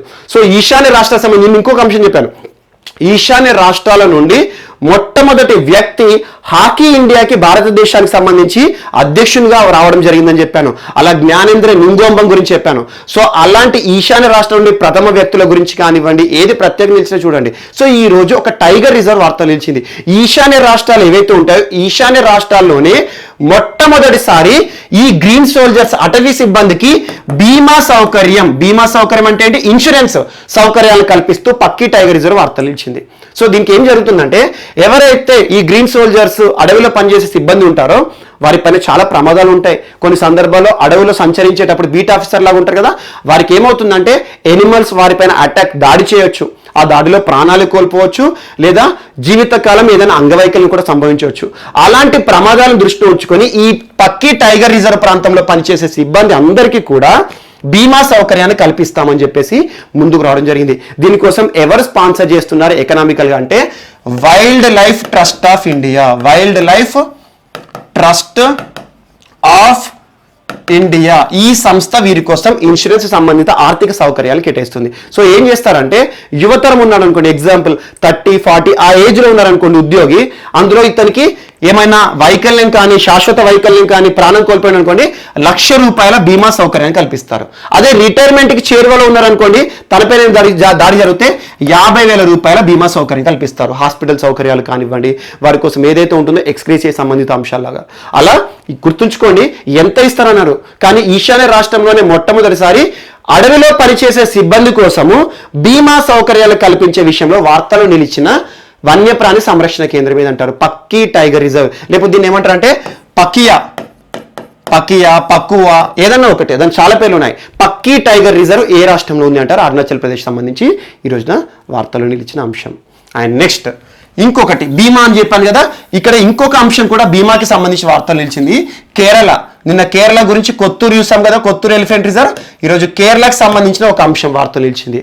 అదేంటంటే కేరళకి సంబంధించి ఎవరైతే కేరళలో కొబ్బరి చెట్లు ఎక్కేవారు ఉంటారో, కొబ్బరి చెట్లపై ఎక్కే కార్మికులు ఉంటారు కదా, కొబ్బరి చెట్లు ఎక్కే కార్మికులు మరియు నీరా టెక్నీషియన్స్ ఎవరైతే సింపుల్గా గుర్తుంచుకోండి, కొబ్బరి చెట్లు మన దగ్గర చూస్తూ ఉంటాం, తాటి చెట్లు ఈత చెట్లు ఎక్కేవారు ఉంటారు. టాడీ ముఖ్యంగా మనకి చాలా వరకు గౌడ్ సామాజిక వర్గం ఉంటుంది. సో ఏదైతే ఉంటుందో మనకు చెట్ల నుండి వచ్చే ఏదైతే ఉంటుందో ఆ లిక్విడ్ కళ్ళు అంటాం మనం, అలాంటి కళ్ళుపై ఆధారపడి చాలా మంది ఈరోజు జీవనోపాధి పొందుతున్నారు. అలా మన దగ్గర తాటి చెట్లు ఎక్కువ ఉంటాయి, ఈత చెట్లు ఎక్కువ ఉంటాయి కాబట్టి వాటిపైన ఆధారపడుతున్నారు. కానీ కేరళ వైపు మీరు ఎప్పుడైనా వెళ్ళండి, పర్యాటక పరంగా స్వర్గం, గాడ్స్ ఓన్ హెవెన్ అంటాం మనం. సో కేరళలో ప్రకృతి సౌందర్యమైన ప్రాంతాలు చాలా ఉంటాయి అండ్ ఎక్కడ చూసినా మనకు కొబ్బరి చెట్లే కనబడతాయి. కేరళ వెళ్ళండి, మరియు దాంతోపాటు ఇంకా కొంచెం ముందుకెళ్తే అటు సైడ్ ఒక కేంద్రపాలిత ప్రాంతం ఉంటుంది లక్షద్వీపులు. ఈ ప్రాంతం మొత్తం కొబ్బరి చెట్లే. అందుకే ఇటీవల చూడండి లక్షద్వీపులకు సంబంధించి అగత్తి ఐలాండ్ వార్తలు నిలిచింది. అగత్తి ఐలాండ్ లో ఎవరైతే కొబ్బరి చెట్లు నరుకుతున్నారో వారిపైన NGT ఆదేశాలు జారీ చేసింది. ఆల్మోస్ట్ 2 months బ్యాక్ చెప్పాను కొబ్బరి చెట్ల గురించి. సో అలాంటి కొబ్బరి చెట్లు ఈరోజు కేరళకు సంబంధించి వార్తలు నిలిచింది. ముఖ్యంగా కోరల్ ప్రాంతాలైనా మరి మలబార్ ప్రాంతం ఉంది మనకు కేరళ, ఈ ప్రాంతాల్లో మొత్తం కూడా కొబ్బరి చెట్లు ఉంటాయి. అందుకే కేరళలో ఎక్కువగా మనము పర్యటన ప్రదేశాలకు పోయినప్పుడు టూరిజం పైన వెళ్తే అక్కడ వంటకాల్లో కూడా కొబ్బరి నూనె వాడతారు. సో కేరళ అంటేనే కొబ్బరి నూనె, అలాంటి కొబ్బరి నూనె పైన డిపెండ్ అవుతారు. అందుకోసం వీరందరూ ఉంటారు కొబ్బరి చెట్లపై ఆధారపడే కార్మికులు ఉంటారు కదా, వారు కొబ్బరి చెట్లను ఎక్కాలి. అలా ఎక్కేటప్పుడు మన దగ్గర కూడా చూస్తాం టాడీ ఫార్మర్స్ గౌడ్స్ కొంతమంది కింద పడి చనిపోతారు, ప్రాణాలు కూడా కోల్పోతారు. అలా కొబ్బరి చెట్ల పైన ఎక్కే కార్మికులు ఎవరైతే ఉంటారో వారందరికీ కూడా బీమా సౌకర్యం కోసం ప్రత్యేక పథకాన్ని తీసుకొచ్చింది కేరళ రాష్ట్ర ప్రభుత్వం. మోస్ట్ ఇంపార్టెంట్, కేరళ సురక్ష బీమా పథకం. కేరళ సురక్ష బీమా పథకం ఇటీవల వార్తలు నిలిచింది. ఏ రాష్ట్రానికి సంబంధించింది అంటారు? కేరళ. సో కేరళ రాష్ట్రానికి సంబంధించింది. మరియు ఏ వర్గానికి సంబంధించింది అంటారు? సో కొబ్బరి చెట్లు కార్మికులకు సంబంధించింది. అండ్ ఇందులో కూడా ఇది ఫ్రీ సౌకర్యం కాదు, గవర్నమెంట్ మొత్తం ఇవ్వట్లేదు. సో ప్రీమియం అనేది ఉంటుంది. ప్రతి వారు కూడా ఎవరైతే ఈ బీమా సౌకర్యాన్ని పొందాలనుకుంటారో 99 రూపాయలు ప్రీమియం కట్టాల్సి ఉంటుంది. కానీ మొదటి విడతగా ఏం చేసిందంటే ఎవరైతే నీరా టెక్నీషియన్స్ ఉంటారో, నీరా టెక్నీషియన్ అంటే కొబ్బరి చెట్లు ఎక్కడానికి కూడా ట్రైనింగ్ ఇస్తారు అక్కడ. సో ఏ రకంగా ఎక్కాలి, ఎలాంటి ధరించాలి, ఏ రకంగా కింద పడకుండా సెల్ఫ్ డిఫెన్స్ ఉండాలి, ఒకవేళ కింద పడ్డా కూడా ఏం కాకుండా సెల్ఫ్ డిఫెన్స్ మెకానిజం ఎలా ఉండాలని చెప్పేసి. అండ్ ఇటీవల చూడండి కేరళ గురించి చాలా టెక్నిక్స్ ట్రైనింగ్స్ వార్తలు ఇస్తున్నాయి. పాముల కోసం కూడా, పాములు పట్టే వారికి కూడా ప్రత్యేకంగా ట్రైనింగ్ కార్యక్రమాలు ప్రారంభించింది కేరళ వన్యప్రాణి సంబంధించి. దాని గురించి ఆల్మోస్ట్ 1 మంత్ బ్యాక్ చూసాం. అలా చెట్లు ఎక్కడానికైనా దేనికైనా కేరళ ఎడ్యుకేషన్ పరంగా చాలా వరకు ముందుంటుంది. అలా ఏదైనా కూడా శాస్త్రీయంగా నేర్పిస్తారు. అలా నీరా టెక్నీషియన్స్ కానివ్వండి, మరియు ఫ్రెండ్స్ ఆఫ్ కోకోనట్ ట్రీ అనే ఒక సంస్థ ఉంటుంది. Friends of coconut tree. Friends of coconut tree అంటే కొబ్బరి చెట్లకు ఫ్రెండ్ అన్నట్టు. ఆ ఒక సంస్థ ఉంటుంది, ఒక ఎన్జిఓ. ఆ సంస్థ ఆధ్వర్యంలో ఎవరైతే కొబ్బరి చెట్టును ఎక్కడానికి ట్రైనింగ్ తీసుకుంటారో వారందరూ కూడా మొదటి సంవత్సరం ఉచితంగా ఇస్తామని చెప్పేసి కూడా ప్రకటించింది. సో ఇదంతా అవసరం లేదు. కేరళకు సంబంధించి ఇటీవల ఏ వర్గం వారికి ప్రత్యేకంగా బీమా సౌకర్యాన్ని కల్పించింది అంటారు? సో కేరళ సురక్ష పథకం. ఇది కొబ్బరి చెట్టుపై ఆధారపడి ఉండేవారు కార్మికుల కోసం. అండ్ ఇంకొక అంశం, దీనికి ఇన్సూరెన్స్ సౌకర్యం కింద ఏ కంపెనీ వార్తలు ఇచ్చింది, ఏ కంపెనీ ఇన్సూరెన్స్ ఇస్తుంది వీరి కోసం అంటారు? Oriental company. ఓరియంటల్ అంటే మన దగ్గర ఎక్కువగా వెహికల్ ఇన్సూరెన్స్ కి వాడతాము ఓరియంటల్. సో ఓరియంటల్ అనేది మన దగ్గర వెహికల్స్ కి ఎక్కువ, మన పాలసీలు అన్ని కూడా వెహికల్స్ ఓరియంటల్ ఉంటాయి. సో ఓరియంటల్ కంపెనీ దీనికోసం ఇన్సూరెన్స్ సౌకర్యాలను కల్పిస్తుంది. సో ఇదొకటి కూడా ఇంపార్టెంట్. ఎవరైతే మరణిస్తారో వారి కోసం 5 లక్షల రూపాయలు ఇస్తారంట.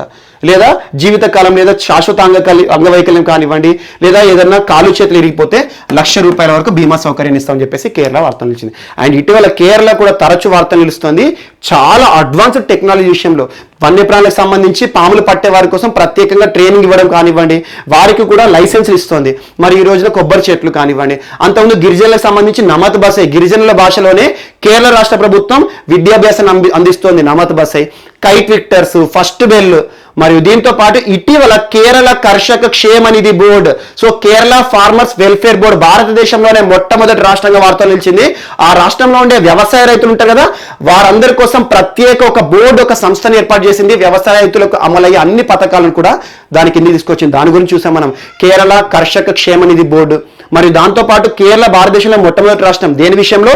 ఇటీవల కాలంలో సోలార్ ట్రైన్ తో వార్తలు నిలిచింది. Solar train just last week లో చెప్పాను. అండ్ దాంతో పాటు ఇటీవల కేరళ పబ్లిక్ సెక్టార్ ఎడ్యుకేషన్ ఉంటుంది కదా, పబ్లిక్ సెక్టార్ ఎడ్యుకేషన్ మొత్తాన్ని కూడా డిజిటలైజ్ చేసి దేశంలోనే మొట్టమొదటి రాష్ట్రంగా కేరళ వార్తలు ఇచ్చింది. సో 3-4 అంశాల్లో just with in span of 1 month లోనే కేరళ భారతదేశంలోని మొట్టమొదటి రాష్ట్రంగా కొన్ని అంశాల వార్తలు నిలిచింది. సో వీటి గురించి చూడండి. సో అవన్నీ కూడా ఒకసారి రివైజ్ చేసిన పాయింట్స్ ఇచ్చాను, ఇవన్నీ నేను చర్చించాను. సో ప్రీవియస్ క్లాస్లో చూడండి. సో రెగ్యులర్గా చూడండి. చూస్తే ఏమవుతుందంటే నేను చెప్పే టాపిక్స్ ఈజీగా ఇంటర్లింక్ అయిపోతాయి. ఒకసారి నేను ఒక పాయింట్ హైలైట్ చేశాను అనుకోండి, నమత్ బసే అనగానే ఆ ప్రోగ్రామ్ మొత్తం మీకు గుర్తొస్తుంది. అందుకే హైలైట్ చేస్తున్నాను మధ్య మధ్యలో ఏదైనా లింక్ చేసేటప్పుడు. సో ఈ రకంగా కేరళ వార్తలు నిలిచింది. అండ్ ఇంకొక అంశం, ఈరోజు పిఎస్ఎల్వి C49 ప్రముఖంగా వార్తలు ఇచ్చింది. నిన్నటి క్లాస్లో చెప్పాను, ఈరోజు మధ్యాహ్నం 3:03 ప్రయోగం చేయబోతోంది ఇస్రో అని చెప్పాను. సో నిన్నటి రోజున November 7th 3:03 దీన్ని ప్రయోగించాల్సి ఉండే, కాకపోతే వాతావరణం అనుకూలించలేదు. యాక్చువల్గా ఏమైందంటే అక్కడ వర్షము, ఉరుములతో కూడిన వర్షం వల్ల 10 నిమిషాలు డిలే అయిపోయింది. Almost 3 hours 11 minutes. మధ్యాహ్నం 3:11 దీన్ని సక్సెస్ఫుల్గా లాంచ్ చేసింది పిఎస్ఎల్వి C49ని ఇస్రో. సో ఇస్రోకి సంబంధించి ఘనతలు ఎంత వర్ణించినా తక్కువే. ఎందుకంటే ప్రపంచంలో చాలా కాస్ట్లీ పరిశోధనలు చేసి అమెరికా, రష్యా, చైనా వీరు వార్తలు నిలుస్తున్నారు. కానీ భారతదేశంలో ఉన్న అంతరిక్ష ప్రయోగ సంస్థ ఇస్రో చాలా చౌక ధరలలో చాలా పెద్ద పెద్ద ప్రయోగాలు చేసింది. అలా అమెరికా సాధించిన కొన్ని ఘనతలు మనకి మిషన్ టు మార్స్ ఏదైతే ఉంటుందో మార్స్ ఆర్బిటార్ మిషన్ మన మంగళయాన్ అంటాము, అలా సెప్టెంబర్ 24th. సో అలా మంగళయానికి సంబంధించి ప్రపంచంలోనే అత్యంత చౌకైన శాటిలైట్ ప్రయోగం చేసింది మన ఇస్రో. అలాంటి ఇస్రో ఈ సంవత్సరం మొట్టమొదటి ప్రయోగం అండ్ కరోనా పరిస్థితుల కాలంలో మొట్టమొదటి ప్రయోగం PSLV C49తో వార్తలు నిలిచింది నిన్న రోజున. Most important. So PSLV C49 ద్వారా 10 శాటిలైట్లను లాంచ్ చేయడం జరిగింది. 10 శాటిలైట్లు, ఉపగ్రహాలు అంటాము. సో అలాంటి 10 శాటిలైట్లకు వేదిక అయింది నిన్న నెల్లూరులోని శ్రీహరికోట అండ్ ఇటీవల కాలం మీకు తరచు చెప్తున్నాను, నెల్లూరులోని శ్రీహరికోట అనగానే లాంచ్ ప్యాడ్ రోదసికి సంబంధించి అంతరిక్ష ప్రయోగాల్లో వార్తలు నిలుస్తుంది. DRDOకి సంబంధించి ఒడిషా, బాలాసోర్, అబ్దుల్ కలాం వీలరైల్ అని చెప్తున్నాను. సో ఈ 2 రాష్ట్రాల గురించి, ఒకటి మిసైల్స్ క్షిపణులకు సంబంధించి, ఒకటి అంతరిక్ష ప్రయోగాలకు సంబంధించి. ఇటీవల కూడా ఇన్స్పేస్ అని మరియు ప్రైవేట్ వారి కోసం కూడా లాంచింగ్ ప్యాడ్ మేము ఇస్తామని చెప్పేసి శివన్ గారు ప్రకటించారు. ఇటీవల ఇస్రోలో కూడా లాక్డౌన్ జరిగింది. ఇలాంటి పరిస్థితులు అన్నీ కూడా ముగిసి ఇస్రో PSLV C49 శాటిలైట్తో నిన్నటి ప్రయోగం సక్సెస్ఫుల్గా జరిగింది. ఇందులో మోస్ట్ ఇంపార్టెంట్ EOS-1 అనేది ఇంపార్టెంట్ శాటిలైట్. EOS-1 సో పేరులోనే ఉంది, ఎర్త్ అబ్జర్వేటరీ శాటిలైట్. ఎప్పుడైనా కొన్ని శాటిలైట్ల పేర్లు ఏంటంటే దాని అర్థాన్ని చూడండి మీరు. ఎర్త్ అంటే భూమి, అబ్జర్వేటరీ అంటే భూమిని గమనించే ఉపగ్రహం. ఎర్త్ అబ్జర్వేటరీ శాటిలైట్, భూమిని గ్రహించే ఉపగ్రహం ఇందులో ఉంది. అదే ప్రత్యేకత. రాడార్ ఇమేజింగ్ శాటిలైట్, ఇది radar imaging satellite. RISAT radar imaging satellite అంటే ఎర్త్ అబ్జర్వేటరీ శాటిలైట్ అంటారు. భూమిపైన ఉండే ప్రాంతాలను, సో ఎర్త్ సర్ఫేస్ ని అబ్జర్వ్ చేయడం, ఆ ఇమేజెస్ ని మనకు పంపించడం. At the same time forest mapping, అటవీ ప్రాంతాలను దానికి సంబంధించి నిఘా వేయడం, అటవీ ప్రాంతాలు ఏ రకంగా ఉన్నాయని వాటికి సంబంధించి ఇమేజెస్ పంపించడము. అంటే సింపుల్ గా భూమిపైన ఉన్న అన్ని ప్రాంతాలపైన కూడా పర్యవేక్షణ వేయడానికి వేయబడిన ఒక శాటిలైట్.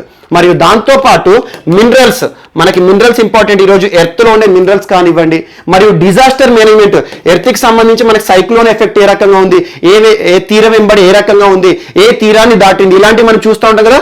ఇప్పుడే తుఫాను తీరాన్ని దాటింది అని చెప్పేసి వార్తాపత్రికలు ఇస్తూ ఉంటారు.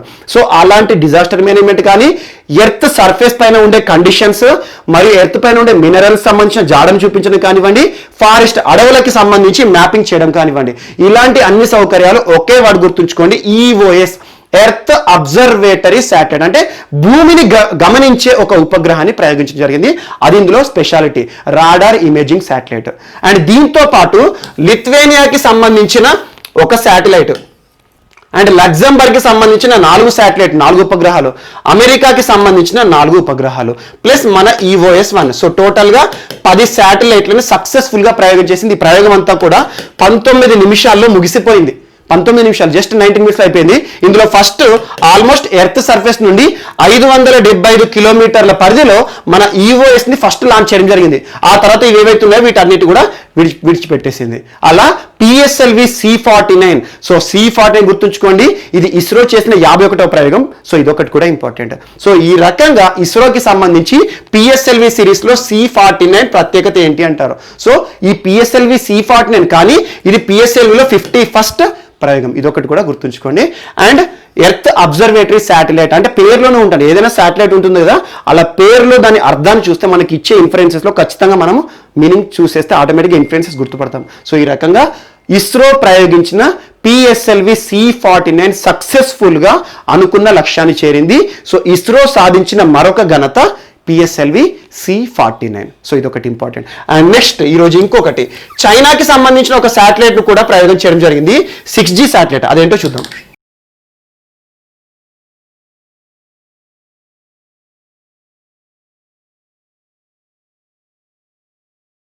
సో నిన్నటి రోజు ఇస్రో చేసిన PSLV C49 ప్రయోగం విజయవంతమైంది, అదంతా చూసాము. ఈరోజు మరొక అంతరిక్ష ప్రయోగం వార్తలు నిలిచింది, చైనాకి సంబంధించిన అంశం. సో చైనా ఈరోజు ప్రపంచంలోనే తొలి దేశంగా వార్తల్లోకి ఎక్కింది. దేనికి సంబంధించింది అంటే 6G శాటిలైట్ ప్రయోగానికి సంబంధించి. 6G శాటిలైట్ ప్రయోగం మోస్ట్ ఇంపార్టెంట్. సో ప్రపంచంలోనే తొలి 6G శాటిలైట్ ప్రయోగం చేసి చైనా ఈరోజు వార్తలోకి వచ్చింది. మనం తరచూ చూస్తాం ఇంటర్నెట్ స్పీడ్కి సంబంధించి, హై స్పీడ్ ఇంటర్నెట్ కోసం 3G 4G 5G అని చెప్పేసి ఇప్పటివరకు వింటున్నాం. 3rd generation, 4th generation, 5th generation అని. అలా హై స్పీడ్ ఇంటర్నెట్ ఇవ్వడానికి, హై స్పీడ్ టెక్నాలజీని అందించడానికి ఈరోజు 6G శాటిలైట్ ని ప్రయోగించేసి చైనా వార్తలకు వచ్చింది.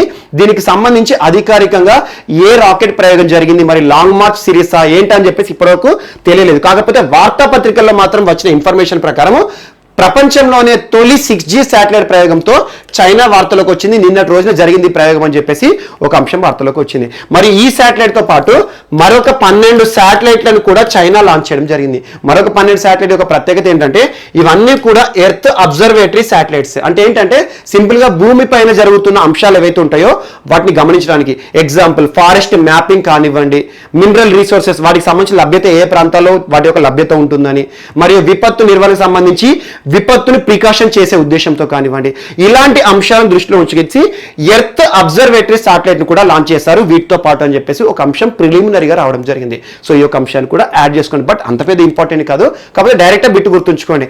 ప్రపంచంలోనే తొలి 6G శాటిలైట్ ప్రయోగాన్ని చేసిన దేశంగా ఏ దేశం ఇటీవల వార్తలకు వచ్చిందంటే ఇది ఒక్కటి సరిపోతుంది, చైనా. సో ఇది ఒకటి యాడ్ చేసుకోండి. మన PSLV C49 ప్రయోగం గురించి మాత్రం ఖచ్చితంగా చూడండి. రీసాట్ అంటే ఏంటి, EOS 1 సిరీస్ ఏంటి, మరియు దాంతోపాటు ఏ రకంగా దీని యొక్క అవసరాలు తీరబోతున్నాయి, మరి అమెరికాకి సంబంధించిన ఎన్ని శాటిలైట్ లాంచ్ చేశాము, సో ఇలాంటివి చూసుకోండి. అండ్ నెక్స్ట్ ఈరోజు వాట్సాప్ వార్తలు నిలిచింది. వాట్సాప్ సో ప్రతిరోజు ప్రతి వ్యక్తి కూడా దాదాపు వాడతారు వాట్సాప్. సో అలాంటి వాట్సాప్ సంబంధించి యాక్చువల్గా లాస్ట్ 2 డేస్ నుండి 2 ఇష్యూస్ వార్తలు నిలిచాయి. ఒకటి ఏంటంటే మొన్నటి రోజున national payments corporation of India WhatsApp కి అప్రూవల్ ఇవ్వడం జరిగింది. అండ్ ఈ రోజు అంశం ఏంటంటే వాట్సాప్ ఈ అప్రూవల్ ఆధారంగా 5 బ్యాంకులతో ఒప్పందం చేసుకుంది, MOUs.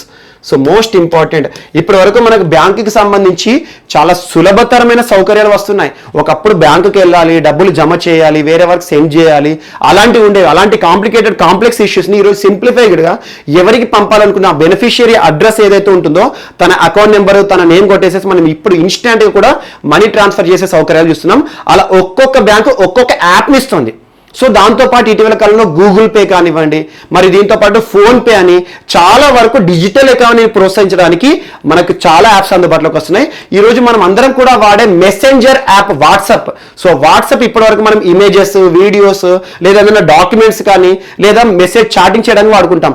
అలాంటి వాట్సాప్ సంబంధించి 15 డేస్ బ్యాక్ మీకు ఒక అంశాన్ని చెప్పాను, వాట్సాప్ ప్లస్ IDBI బ్యాంక్ ఒప్పందం అని. సో IDBI కస్టమర్స్ ఎవరైతే ఉంటారో, రిజిస్టర్డ్ కస్టమర్స్, ఎవరైతే రిజిస్టర్డ్ మొబైల్ కస్టమర్స్ ఉంటారో వారు వాట్సాప్ ద్వారా బ్యాంకు సేవలను కూడా పొందొచ్చు అని చెప్పేసి IDBI గురించి 15 డేస్ బ్యాక్ చెప్పాను. మీరు చూడండి ఒకసారి. సో అందులో ఏముంటాయి, బ్యాలెన్స్ స్టేట్మెంట్ చూడొచ్చు, లాస్ట్ 5 ట్రాన్సాక్షన్స్, మరియు చెక్ బుక్స్ ఉంటాయి కదా, చెక్ బుక్ రిక్విజిషన్ కానివ్వండి. సో ఇలాంటి అంశాలు, ATM కార్డు కోసం రిక్వెస్ట్ పెట్టడము, లేదా లాస్ ఆఫ్ ATM కానివ్వండి, ఏదైనా సంబంధిత సేవలు ఏవైతే ఉంటాయో వాటికి సంబంధించి సేవలన్నిటి కూడా వాట్సాప్ ద్వారా ఇస్తుంది IDBI. ఇప్పటికే వార్తలు వచ్చింది. కానీ ఇటీవల జస్ట్ 2 డేస్ బ్యాక్ NPCI, భారతదేశంలో most important national payments corporation of India, digital ఎకానమీకి సంబంధించి కానీ లేదా ఈరోజు ఆన్లైన్ బ్యాంకింగ్ వ్యవస్థకు కానివ్వండి, ఈ NPCI సంస్థ ఒకవేళ ఆ సంస్థ యొక్క అప్రూవల్ ఉంటేనే ఏ యాప్ అయినా కూడా బ్యాంక్ సంబంధిత సేవలు ఇస్తుంది. సో ఈ NPCI వాట్సాప్ కి అప్రూవల్ ఇవ్వడం జరిగింది. మోస్ట్ ఇంపార్టెంట్, వాట్సాప్ ఎవరిది, ఫేస్బుక్ సంస్థది, మార్క్ జుకర్బర్గ్. సో ఫేస్బుక్ సంస్థ అయిన వాట్సాప్ కి NPCI అప్రూవల్ ఇచ్చింది. భారతదేశంలో మీరు బ్యాంకు సేవలు చేసుకోవచ్చు. కానీ బ్యాంకు సేవలు చేసుకోవాలంటే ఏంటి, ఇది స్వతహాగా బ్యాంక్ కాదు, ఏం చేయాలి, వీరు సర్వీస్ ఇస్తారు. సో వీరు సర్వీస్ ఇవ్వడానికి భారతదేశంలోని బ్యాంకులతో ఒప్పందం చేసుకోవాలి. ఈరోజు మనకు ఒక్కొక్క బ్యాంకులో ఒక్కొక్క అకౌంట్ ఉంటుంది. కొంతమందికి ఏంటంటే ఒకే అకౌంట్ మేనేజ్ చేస్తారు, కొంతమందికి ఏంటంటే 2-3 అకౌంట్స్ ఉంటాయి, ఒక్కొక్క బ్యాంకులో ఒక్కొక్క అకౌంట్ మేనేజ్ చేస్తారు. సో అలా 5 బ్యాంకులతో ఈరోజు వాట్సాప్ ఒప్పందం చేసుకుంది. అందులో most important first SBI, state bank of India. ఈ ఒక్కటి ఇంపార్టెంట్. పబ్లిక్ సెక్టర్ బ్యాంకు ఈ ఒప్పందాల్లో ఒకే ఒక పబ్లిక్ సెక్టర్ బ్యాంకు వార్తలు నిలిచింది. మిగతా అన్ని కూడా ప్రైవేట్ బ్యాంకులు. మిగతా 4 కదా, ఆ 4 బ్యాంకులు ఏంటంటే first ICICI, second HDFC, third Axis bank, 4th Jio payments bank. So ఈ 4 బ్యాంకులు ప్రైవేట్ సెక్టర్ బ్యాంక్స్, ఇది వచ్చేసి SBI వచ్చేసి పబ్లిక్ సెక్టర్ బ్యాంక్. సో ఈ 5 బ్యాంకులతో వాట్సాప్ ఒప్పందం చేస్తుంది. అంటే ఏంటి, ఎగ్జాంపుల్ నాకు ICICI బ్యాంకులో అకౌంట్ ఉందనుకోండి, నేను ఏం చేస్తాను, నా రిజిస్టర్ నెంబర్ ఉంటుంది కదా ICICIతో, ఆ రిజిస్టర్డ్ నెంబర్ తోటి వాట్సాప్ వాడితే ఈ బ్యాంకు సేవలన్నీ కూడా వాట్సాప్ ద్వారా ఎవరికైనా మనీ ట్రాన్సాక్షన్ చేయొచ్చు. అంటే నేను మనీ ఎవరికైనా సెండ్ చేయొచ్చు, లేదా నాకు బ్యాంక్ సంబంధిత సేవలు చెక్ బుక్ రిక్వెస్ట్ కానీ, లేదా మినీ స్టేట్మెంట్ అయినా, ట్రాన్సాక్షన్ స్టేట్మెంట్స్ అయినా, లేకపోతే అకౌంట్ స్టేట్మెంట్స్ అయినా, ఇవన్నీ కూడా వాట్సాప్ ద్వారా వస్తాయి. సో ఎవరు పడితే వారు వాట్సాప్ ద్వారా డైరెక్ట్ డబ్బులు పంపించరాదు. సో మన బ్యాంక్ అకౌంట్ ఏదైతే ఉంటుందో ఆ బ్యాంక్ అకౌంట్ని వాట్సాప్కి మనం లింక్ చేసుకోవాల్సి ఉంటుంది. సో అలా ఈ 5 బ్యాంకులకు చెందిన కస్టమర్స్ ఎవరైతే ఉంటారో వీరికి మొదటి విడతగా ఈ వాట్సాప్ సేవలు, బ్యాంక్ సేవలు అందుబాటులోకి రాబడతాయి. సో అలా ఈ 5 బ్యాంకుల పేర్లు గుర్తుంచుకోండి. ఎన్పిసిఐ యూనిఫైడ్ పేమెంట్ ఇంటర్ఫేస్ ఆధారంగా వాట్సాప్ వారి యొక్క డిజిటల్ పేమెంట్స్, డిజిటల్ ట్రాన్సాక్షన్స్ కి క్లియరెన్స్ అనేది ఇస్తూ ఇటీవల వార్తలు ఇచ్చింది. So most important. సో ప్రతి వాట్సాప్ నుండి డైరెక్ట్ డబ్బులు పంపరాదు. ఆ డబ్బులు పంపాలంటే మనకి ఏదైతే పలానా బ్యాంక్ అకౌంట్ సంబంధించి రిజిస్టర్డ్ నెంబర్ ఉంటుంది కదా, ఆ రిజిస్టర్డ్ నెంబర్ని ఈ వాట్సాప్ ద్వారా వాడితే మాత్రమే మనం పేమెంట్ చేయాల్సి ఉంటుంది. సో ఈ రకంగా బ్యాంక్ లింకింగ్ అనేది ఇంపార్టెంట్. సో ఈ బ్యాంకులకు సంబంధించి కస్టమర్స్కి ఈ సేవలు అందుబాటులోకి రాబోతున్నాయి. అండ్ నెక్స్ట్ ఈరోజు రాష్ట్రీయ అంశాలు. సో రాష్ట్రీయ అంశాల్లో తెలంగాణ మరియు ఏపీకి సంబంధించిన అంశాలున్నాయి. తెలంగాణకి సంబంధించి భవన నిర్మాణ వ్యర్థాలు ఉంటాయి కదా, ఆ వ్యర్థాల రీసైక్లింగ్ ప్లాంట్ ఒకటి వార్తలు నిలిచింది. అండ్ సెకండ్, హడ్కో పురస్కారం. తెలంగాణలో ప్రభుత్వం హైదరాబాద్ సిటీలో నిర్మిస్తున్న డబుల్ బెడ్రూమ్ ప్లాట్స్ ఉన్నాయి కదా, వాటికి హడ్కో పురస్కారం ప్రశంసలు దక్కడం జరిగింది. మరియు దాంతోపాటు మల్లన్న సాగర్ రిజర్వాయర్ కోసం నాబార్డు సాయం. సో ఈ 3 అంశాలు కూడా ఈరోజు తెలంగాణకు సంబంధించి వార్తలు నిలిచాయి. మరియు ఏపీకి సంబంధించి ఒకటి పోస్ట్ కోవిడ్ క్లినికల్ కేర్ అనేది ఆరోగ్యశ్రీలో చేరుస్తూ ప్రభుత్వం ఉత్తర్వులు జారీ చేసింది. మరియు దాంతోపాటు పిఎస్ఏ వాల్సిన్ కంపెనీ ఏదైతే ఉంటుందో ఆంధ్రప్రదేశ్లో 700 కోట్ల రూపాయల పెట్టుబడి. మరియు ఇంకొకటి మానవత్వమే నా మతం అనే ఒక పుస్తకం, మానవత్వమే నా మతం అని గాంధీ పథం పక్షపత్రిక రిలీజ్ చేసిన ఒక పుస్తకం. సో ఇవన్నీ కూడా ఏపీకి సంబంధించి అండ్ తెలంగాణకు సంబంధించి ఒక్కొక్క అంశాన్ని చూద్దాం. సో తెలంగాణకు సంబంధించి భవన నిర్మాణ రీసైక్లింగ్ ప్లాంట్ అంటున్నాను. భవన నిర్మాణ కన్స్ట్రక్షన్ సెక్టర్ ఉంటుంది కదా, సో కన్స్ట్రక్షన్ సెక్టర్లో చాలా వేస్టేజ్ ఉంటాయి. ఈరోజు భవన నిర్మాణం కొన్ని ఏంటంటే ఇండ్లు, ఓల్డ్ ఇండ్లన్నీ కూడా డిస్మాంటిల్ చేసేస్తూ ఉంటాం. అలా కూలగొట్టేసి ఆ ప్రాంతంలో మనం నిర్మిస్తాం. అలా భవన నిర్మాణాలకు సంబంధించి చెత్త వస్తుంది కదా, వీటితో పాటు ప్లాస్టిక్ వేస్ట్ కానివ్వండి, ఎలక్ట్రానిక్ వేస్ట్ కానివ్వండి, స్టీల్ ఉంటుంది. సో మనము ఇల్లు కట్టడానికి మనకు స్లాబ్లలో పెద్ద పెద్ద ఐరన్ రాడ్స్ వేస్తాము, అవన్నీ కానివ్వండి. అలా భవన నిర్మాణ చెత్తతో పాటు మిగతా 5 రకాల చెత్త ఏదైతే ఉంటుందో ఆ చెత్తను సేకరించేసేసి ఈ రీసైక్లింగ్ అంతా కూడా చేస్తామని చెప్పేసి ఒక ప్లాంట్ దక్షిణ భారతదేశంలోనే మొట్టమొదటి అనకూడదు, దక్షిణ భారతదేశంలోనే అతిపెద్ద రీసైక్లింగ్ ప్లాంట్ మనకి జీడిమెట్లలో ప్రారంభమైంది. హైదరాబాద్లో ఉన్న జీడిమెట్ల ప్రాంతంలో ప్రారంభించారు తెలంగాణ రాష్ట్ర మంత్రి కేటీఆర్ గారు. సో భవన నిర్మాణ అంటే సింపుల్ ఇక్కడ కాన్సెప్ట్ ఏంటంటే వెల్త్ ఫ్రమ్ వేస్ట్. ఇటీవల కాలంలో చాలా అంశాలు చూస్తున్నాం. నిన్నటి క్లాస్లో కూడా చెప్పాను మీకు, ప్లాస్టిక్ లావో మాస్క్ పావో, అంటే ప్లాస్టిక్ లావో మాస్క్ లేజావో అన్నట్టు. అంటే ప్లాస్టిక్ ఏదైతే ఉంటుందో ప్లాస్టిక్ వేస్ట్ మేనేజ్మెంట్ చేయడానికి డెహ్రాడూన్ మున్సిపల్ కార్పొరేషన్ ప్రభుత్వ రంగంలో ఆ ప్రాంతంలో ఉండే అంత చెత్త సేకరణ చేయాలంటే మన వల్ల కాదు. సో ప్రజలనే భాగస్వామ్యులుగా చేస్తూ ప్లాస్టిక్ అంతా కూడా సేకరిస్తున్నారు. సో అంతకుముందు మనం ఇటీవల కాలంలో చెత్త నుండి విద్యుత్ ఏర్పాటు విషయంలో కూడా ఉత్తరాఖండ్ గురించి చూసాము. ఇటీవల కాలంలో చెత్త సేకరణ కానీ వ్యర్థ పదార్థాలు ఉంటాయి కదా, మనం వాడి పాడేసిన వ్యర్థ పదార్థాలు ఏవైతే అవన్నీ వేస్ట్ అంటాం. అలాంటి వేస్ట్ నుండి ఎలా వెల్త్ జనరేట్ చేయాలి, ప్రస్తుతం రానున్న టెక్నాలజీ అంతా అదే ఉంటుంది చూడండి. వెల్త్ అంతా కూడా వేస్ట్ నుండి ఎలా జనరేట్ చేయాలి, అలాంటి కాన్సెప్ట్కి నిన్న తెలంగాణ రాష్ట్ర ప్రభుత్వం శ్రీకారం చుట్టింది.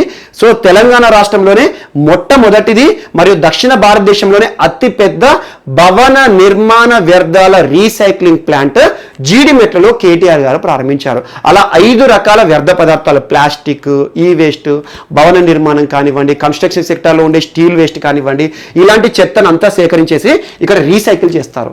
లేదా దాని నుండి విద్యుత్ ఉత్పత్తి కానివ్వండి, ఎలాంటి టెక్నాలజీ ఉపయోగించేసి ఏ రకంగా చేస్తారు. కానీ మొత్తానికి అయితే ఒక రీసైక్లింగ్ ప్లాంట్ అనేది వచ్చింది. అండ్ రెండో ప్లాంట్ కూడా ఏర్పాటు చేస్తారంట. ఎల్బీ నగర్లో సంక్రాంతి రోజున ప్రారంభిస్తారంట. ఎల్బీ నగర్, ఇటీవల ఎల్బీ నగర్ గురించి మీకు ఒక అధునాతన అంశాన్ని చెప్పాను. తెలంగాణ రాష్ట్రంలో మొట్టమొదటి మిల్క్ ఏటీఎం విషయంలో ఎల్బీ నగర్ చౌరస్తా వార్తలు ఇచ్చింది. సో అలాంటి ఎల్బీ నగర్ పరిధిలో ఫతుల్గూడ ప్రాంతంలో మరొక రీసైక్లింగ్ ప్లాంట్, అంటే బిల్డింగ్ వేస్ట్ ఏదైతే ఉంటుందో బిల్డింగ్ కన్స్ట్రక్షన్ సెక్టర్లో వచ్చిన వేస్ట్ ని రీసైక్లింగ్ చేయడం రెండవది ఎల్బీ నగర్లో ఏర్పాటు చేస్తామని చెప్పేసి నిన్న ఈ ప్రారంభోత్సవ కార్యక్రమంలో కేటీఆర్ గారు ప్రస్తావించారు. సో ఇది ఒక మంచి కాన్సెప్ట్. ఎందుకంటే ప్రస్తుతం వ్యర్థ పదార్థాలను మేనేజ్మెంట్ అనేది ప్రభుత్వానికైనా ప్రజలకైనా పెద్ద సమస్య. రానున్న కాలంలో ఈ వేస్ట్ ఏం చేయాలనేది మనకు ప్రశ్నార్థకం అవుతుంది. అలాంటి వేస్ట్ నుండి వెల్త్ ప్రక్రియ చేపట్టామనుకోండి, వేస్ట్ నుండి మనము చెత్త నుండి విద్యుత్ జనరేషన్ కానీ, లేదా దాన్ని మళ్ళీ శుభ్రం చేసి వేరే ఏదైనా వస్తువులు తయారు చేయడం కానీ, డెకరేటివ్ ఐటమ్స్ కానివ్వండి, లేదా వేస్ట్ నుండి టైర్ల పరిశ్రమను ఉపయోగించేటట్టు కానివ్వండి, సో లేకపోతే మనకు వేస్ట్ని ఒక ఎనర్జీ సోర్స్గా వాడడం కానివ్వండి, కంపోస్ట్గా మార్చడం కానివ్వండి, ఇలాంటి వాటిని చేయడం ద్వారా ఏంటంటే వేస్ట్ మేనేజ్మెంట్ కానివ్వండి, పర్యావరణానికి హాని కలిగించే అన్నిటినీ కూడా మనం నిర్వహిస్తే అద్భుతంగా ఉంటుంది. సో ఆ విషయం ఒకటి. భవన నిర్మాణ వేస్ట్కి సంబంధించి రీసైక్లింగ్ ప్లాంట్ జీడిమెట్లలో ప్రారంభించడం జరిగింది. దక్షిణ భారతదేశంలో అతిపెద్ద ప్లాంట్. అండ్ సెకండ్ది ఎల్బీ నగర్లో ఏర్పాటు చేస్తామని చెప్పారు. అండ్ ఇంకొకటి తెలంగాణకు సంబంధించి హడ్కో housing urban development corporation. So urban development, urban ప్రాంతాల్లో హౌసింగ్ నిర్మాణ కార్యక్రమాలు ఉంటాయి కదా, గృహ నిర్మాణ కార్యక్రమాలకు సంబంధించి హడ్కో సంస్థ భారతదేశంలో పనిచేస్తుంది. సో హడ్కో గైడ్ లైన్స్ ఫాలో అవుతాయి ప్రతి రాష్ట్ర ప్రభుత్వం కూడా. హడ్కో హెడ్ క్వార్టర్ ఇక్కడ న్యూఢిల్లీలో ఉంటుంది.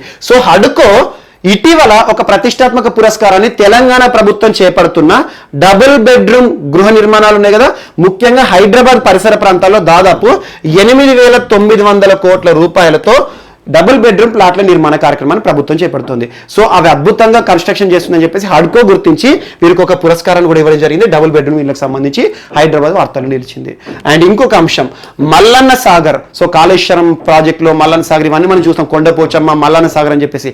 సో మల్లన్న సాగర్ రిజర్వాయర్ కోసం 4,600 కోట్ల రూపాయలు నాబార్డ్ సాయం చేసే అవకాశాలు కనబడుతున్నాయి. దీనికి సంబంధించి ప్రభుత్వంతో చర్చలు కూడా జరుగుతున్నాయి. So NABARD, national agriculture bank and rural development bank, national bank for agriculture and rural development bank, ప్రతిసారి కూడా నాబార్డ్ గురించి చెప్తున్నాను. 1982 శివరామన్ కమిటీ, రీఫైనాన్సింగ్ అంటే ఏంటి, నాబార్డ్. సో ఇటీవల కాలంలో ఎందుకు వార్త నిలిచింది, నాబార్డ్ చైర్మన్ ఎవరైతే ఉన్నారో చింతల గోవిందరాజులు కూడా ఒక పురస్కారాన్ని పొందారని చెప్పేసి. సో ఇటీవల నాబార్డ్ ఒప్పందాలు కానివ్వడం అని చూసుకోండి. సో తెలంగాణ రాష్ట్రానికి నాబార్డ్ మల్లన్న సాగర్ విషయంలో 4,600 కోట్ల రూపాయల రుణ సహాయాన్ని కూడా ఇచ్చే అవకాశాలు ఈ రోజున వార్తాపత్రికలు నిలిచాయి.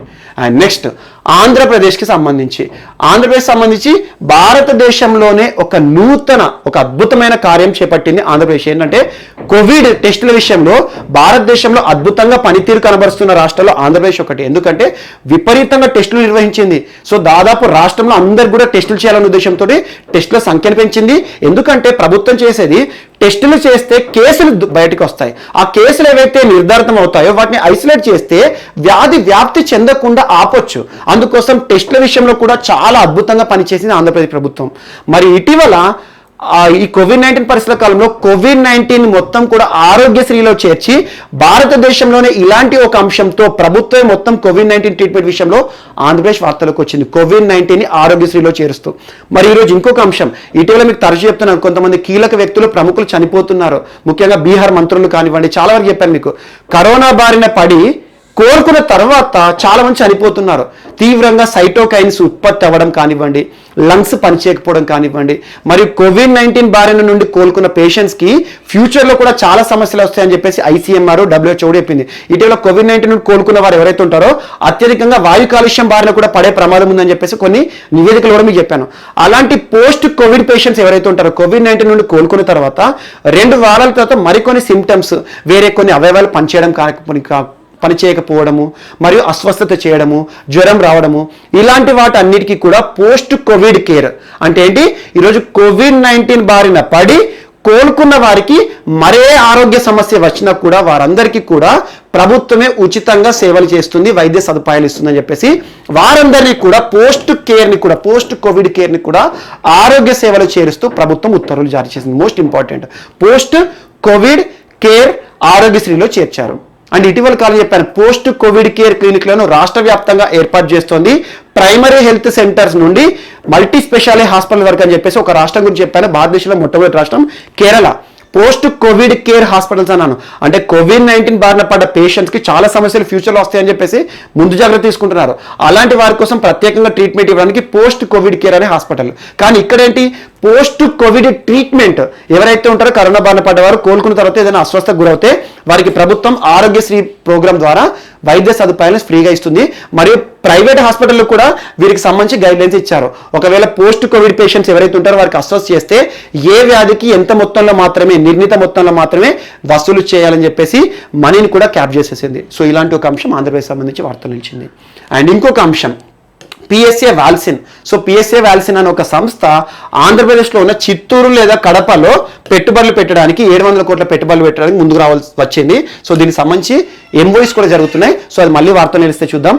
అండ్ ఇంకొకటి, ఆంధ్రప్రదేశ్ సంబంధించి ఈరోజు ఒక పుస్తకం కూడా వార్తలు ఇచ్చింది, మోస్ట్ ఇంపార్టెంట్, మానవత్వమే నా మతం అనే ఒక పుస్తకాన్ని నవంబర్ 6వ తేదీ రోజున ఆంధ్రప్రదేశ్ రాష్ట్ర ముఖ్యమంత్రి జగన్మోహన్ రెడ్డి గారు లాంచ్ చేశారు. మానవత్వమే నా మతం అనే పుస్తకం ఎవరిని ఉద్దేశించి అంటే వైఎస్ జగన్మోహన్ రెడ్డి గారు ఆంధ్రప్రదేశ్ రాష్ట్ర ముఖ్యమంత్రి గారిని ఉద్దేశించి రాయబడిన సంకలనం చేసిన ఒక పుస్తకం. అదంతా కూడా మనం చూసాం. ప్రజా సంకల్ప యాత్ర, జగనన్న గారు సంకల్ప యాత్ర ప్రోగ్రాం ప్రారంభించారు. ప్రజా సంకల్ప యాత్ర అని చెప్పేసి నవంబర్ 6, 2017 ప్రారంభించారు. రాష్ట్ర వ్యాప్తంగా పర్యటించారు. ఆల్మోస్ట్ 3698 కిలోమీటర్లు తిరిగారు, పాదయాత్ర చేశారు. ఆ పాదయాత్రలో తనకు జరిగిన అనుభవాలు కానీ, లేకపోతే పాదయాత్రలో తను చూసిన సంఘటనలు కానివ్వండి, పాదయాత్రలో ప్రజా సమస్యలపై తన అవగాహన కార్యక్రమాలు కానివ్వండి, సో అవన్నీ కూడా పాదయాత్ర అనుభవాలన్నీ కూడా, ప్రజా సంకల్ప యాత్ర అనుభవాలన్నింటినీ కూడా ఈ 3 సంవత్సరాల కాలంలో సేకరించేసేసి 2020 నవంబర్ 7వ తేదీన ఈ బుక్ అనేది బయటికి రావడం జరిగింది. ఎవరు పబ్లిష్ చేశారు అంటారు. సో గాంధీ పథం అనే ఒక పక్ష పత్రిక, పక్ష కంటే 15 డేస్కి ఒకసారి మ్యాగజైన్ వస్తుంది అన్నట్టు, అలా గాంధీ పథం అనే ఒక సంస్థ ప్రచురించిన పుస్తకం మానవత్వమే నా మతం, జగన్మోహన్ రెడ్డి గారిని ఉద్దేశించుతూ తన గురించి రాసిన ఒక పుస్తకం, పాదయాత్రకు సంబంధించి. సో ఈ పుస్తకాన్ని జగన్మోహన్ రెడ్డి గారు లాంచ్ చేశారు నిన్నటి రోజున. ఇదొకటి కూడా ఇంపార్టెంట్, యాడ్ చేసుకోండి. సో ఇవి రాష్ట్రీయ అంశాలు, ఏపీకి సంబంధించి మరియు టీఎస్కి సంబంధించి. టీఎస్కి సంబంధించి భవన నిర్మాణ వ్యర్థాలకు సంబంధించి రీసైక్లింగ్ ప్లాంట్ ఉంది కదా, దాని గురించి ఇంపార్టెంట్. మరియు దాంతోపాటు మల్లన్న సాగర్, ఇవి ఎంయూఎస్ జరగాల్సి ఉంది, అది జరిగితే అదొకటి ఇంపార్టెంట్. అండ్ ఆంధ్రప్రదేశ్ సంబంధించి పోస్ట్ కోవిడ్ కేర్ ట్రీట్మెంట్, ఇదొకటి ఇంపార్టెంట్. మరి దాంతోపాటు మానవత్వమే నా మతం అనే ఒక పుస్తకం ఇంపార్టెంట్. సో ఇవి. అండ్ నెక్స్ట్ వార్తల్లో వ్యక్తులు.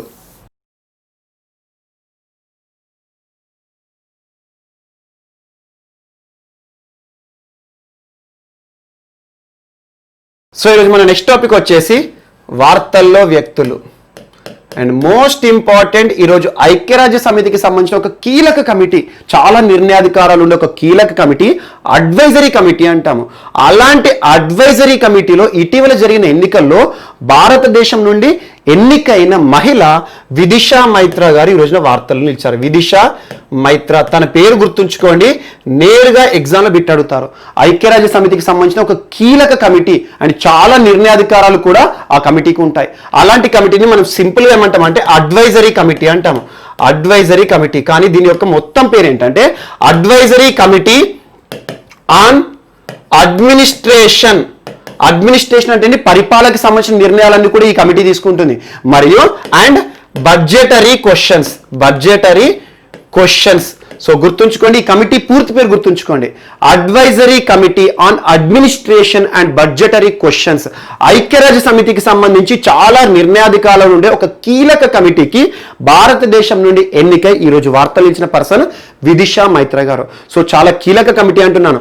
ఆల్మోస్ట్ 1946లో ఏర్పడిన ఈ కమిటీకి భారతదేశం నుండి ఇప్పటివరకు చాలా మంది ప్రతినిధులుగా ఉన్నారు. సో ఈ రోజు విదిషా మైత్రా గారు వార్తలు ఇచ్చారు. అండ్ ఎన్నికైన వ్యక్తి అంటున్నాను. సో భారతదేశం నుండి ఎన్నికైన వ్యక్తి అంటే భారతదేశం నుండి ఒకరు, పాకిస్తాన్ నుండి ఒకరు, బంగ్లాదేశ్ నుండి ఒకరు ఉండరు. ఈ కమిటీలో గరిష్ట సభ్యుల సంఖ్య 16 మంది మాత్రమే. ప్రపంచ దేశాలు అన్నిట్లో ఏవైతే ఉంటాయో ఐక్యరాజ్య సమితి సభ్య దేశాల్లో 16 దేశాల నుండి మాత్రమే ఉంటారు. సో ఆ దేశాలు ఎలా ఉంటాయంటే ప్రపంచపటం మొత్తం ఉంటుంది కదా, అందులో కొన్ని గ్రూప్ ఆఫ్ దేశాలను ఒక్కొక్క వర్గీకరణ చేస్తారు. సో తను ఏ కేటగిరీ నుండి ఎన్నికైందంటే ఆసియా పసిఫిక్ గ్రూప్ నుండి ఎన్నికైన వ్యక్తి. ఆసియా పసిఫిక్ గ్రూప్ నుండి ఒకే ఒక స్థానం ఉంటుంది, ఆ స్థానం భారతదేశం ఎన్నుకోవడం జరిగింది. అండ్ ఇంకొక అంశం, తను ఎవరిపైన గెలుపొందిందంటే ఇరాక్కి సంబంధించిన వ్యక్తి పైన. సో దాదాపు ఐక్యరాజ్య సమితిలోని 193 దేశాలు ఈ కమిటీలో సభ్య దేశాలుగా ఉన్నాయి. ఆ 193లో 126 ఓట్లు తనకు అనుకూలంగా పడ్డాయి. సో ఈరోజు భారతదేశానికి సంబంధించి ఒక వ్యక్తి విదిషా మైత్రా గారు ఐక్యరాజ్య సమితికి సంబంధించి ఒక నిర్ణయాధికార కమిటీకి ఒక ప్రతినిధిగా ఉంటారు. సో 16 మంది సభ్యులు ఎవరైతే ఉంటారో ఆ కమిటీ ఐక్యరాజ్య సమితి తీసుకునే అన్ని రకాల నిర్ణయాలు కూడా కీలక పాత్ర పోషిస్తుంది. ఇక్కడ పేరులోనే ఉంది అడ్వైజరీ కమిటీ అండ్ అడ్మినిస్ట్రేషన్ అంటే పరిపాలన సంబంధిత నిర్ణయాలు, మరి బడ్జెటరీ క్వశ్చన్స్ ఏవైతే ఉంటాయో ఆ బడ్జెట్కి సంబంధించిన నిర్ణయాధికారాలు అన్ని కూడా ఈ కమిటీ ఆధ్వర్యంలో ఉంటాయి. సో అలాంటి కమిటీ. అండ్ విదిషా మైత్రా గారి గురించి కొత్తగా మనం చూడాల్సిన అవసరం లేదు. ఏంటంటే తను చాలాసార్లు వార్తాపత్రికల్లో కానీ టీవీలో కూడా కనబడతారు. పాకిస్తాన్ భారత్ సంబంధించి ఇటీవల ఒక 1 year బ్యాక్ ఐక్యరాజ్య సమితిలో ఇమ్రాన్ ఖాన్ గారు ఏవైతే భారతదేశం పైన కొన్ని అంశాలతో ప్రస్తావించాడో ఆ అంశాలన్నింటినీ కూడా భారతదేశం తీవ్రంగా వ్యతిరేకించిందని చెప్పేసి లాస్ట్ ఇయర్ మనం చూసాము ఐక్యరాజ్య సమితి మీటింగ్లో. అలాంటి వ్యతిరేకతలో భారతదేశానికి సంబంధించి మన గలం విప్పడంలో విదిషా మైత్ర గారు లాస్ట్ ఇయర్ చాలా వరకు మీడియా ఛానల్స్లో కానీ వార్తాపత్రికల్లో కానీ తన గురించి చాలా కాలమ్స్ కూడా వచ్చాయి. సో అలాంటి విదిషా మైత్ర భారతదేశానికి సంబంధించి చాలా ఇంపార్టెంట్ పర్సన్. ఐక్యరాజ్య సమితిలోని కీలక కమిటీలో ఈరోజు అడ్వైజర్ కమిటీలో చోటు సంపాదించుకొని ఎన్నికైన మహిళగా వార్తలు ఇచ్చారు. Most important. And next Joe Biden and Kamala Harris కొత్తగా పరిచయం చేయాల్సిన అవసరం లేదు. ఆల్మోస్ట్ 3 to 4 months నుండి మనం వింటూనే ఉన్నాం జో బైడెన్ గారి గురించి, మరియు ఆల్మోస్ట్ 2 months నుండి కమలా హారిస్ గురించి వింటున్నాం. భారత సంతతి వ్యక్తి అని తన యొక్క తల్లి పేరు తండ్రి పేరు ఇవన్నీ చెప్పాను. సో అలా శ్యామల గోపాలన్ తల్లి పేరు తమిళనాడుకి సంబంధించిన మూలాలు కల వ్యక్తి, మరియు తన తండ్రి జమైకాకి సంబంధించిన వ్యక్తి డొనాల్డ్ హారిస్. సో వారి యొక్క కుమార్తె మనకి కమలా హారిస్. కమలా హారిస్ గారు వాస్తవానికి ఇప్పటి వరకు అమెరికా రాజకీయాల్లో చాలా గుర్తింపు పొందిన వ్యక్తి. సో అలాంటి గుర్తింపు ప్రస్తుతం డెమోక్రాట్ అందరూ కూడా ఆలోచించారు ఉపాధ్యక్ష రేసులో తనుంటేనే బాగుంటుందని చెప్పేసి. ఒకవేళ గెలిస్తే అమెరికా చరిత్రలోనే మొట్టమొదటి మహిళా ఉపాధ్యక్షురాలు అవుతుంది అని చెప్పేసి తను నిలబెట్టారు. సో అలాంటి కమలా హారిస్ గారు అనుకున్నట్టుగానే ఈరోజు గెలుపొందారు. And Joe Biden most important, ప్రపంచంలోనే అగ్రగామి దేశం. అమెరికా ఎన్నికలు అంటే అమెరికాకి మాత్రమే సంబంధించినవి కాదు, ప్రపంచ దేశాలన్నీ కూడా ప్రతి నిమిషం అబ్జర్వ్ చేస్తాయి అమెరికాలో ఎవరు వస్తారు, అమెరికా ప్రెసిడెంట్ ఎవరు వస్తారు, ఎవరు వస్తే మన దేశానికి అనుకూలంగా ఉంటుందని ప్రతి ఒక్కరు ఆలోచిస్తారు. అలాంటి డొనాల్డ్ ట్రంప్ ప్రభుత్వానికి ఈ రోజు జరిగిన ఎన్నికలు ఏదైతే ఉంటాయో, డొనాల్డ్ ట్రంప్ యాక్చువల్లీ ఇంకా 4 years కూడా అధికారంలో ఉండేవాడే. కానీ ఇటీవల జరిగిన ఎన్నికలు ప్రధానంగా ఏం జరిగిందంటే డొనాల్డ్ ట్రంప్ ఉండాలా ఉండకూడదా అని చెప్పేసి చాలా వార్తాపత్రికలు కానీ చాలా వరకు ఎగ్జిట్ పోల్స్ కూడా చెప్పాయి డొనాల్డ్ ట్రంప్ కి ఉద్దేశంగా మాత్రమే జరిగిన ఎన్నికలు. ఇవి డొనాల్డ్ ట్రంప్ కొనసాగుతాడా వద్దా ప్రజల యొక్క అభిప్రాయ సేకరణకు సంబంధించిన అంశం మాత్రమే అని చాలా మంది కూడా ఈ విషయంలో వ్యాఖ్యానించారు. అలాంటి అమెరికా ఎన్నికలకు సంబంధించి డొనాల్డ్ ట్రంప్ కి వ్యతిరేకంగా పోటీ చేసిన అధ్యక్ష రేసులో జో బైడెన్ ఇప్పటి వరకు 290 సీట్లను గెలుచుకోవడం జరిగింది. మ్యాజిక్ ఫిగర్ 270 క్రాస్ అయిపోయాడు.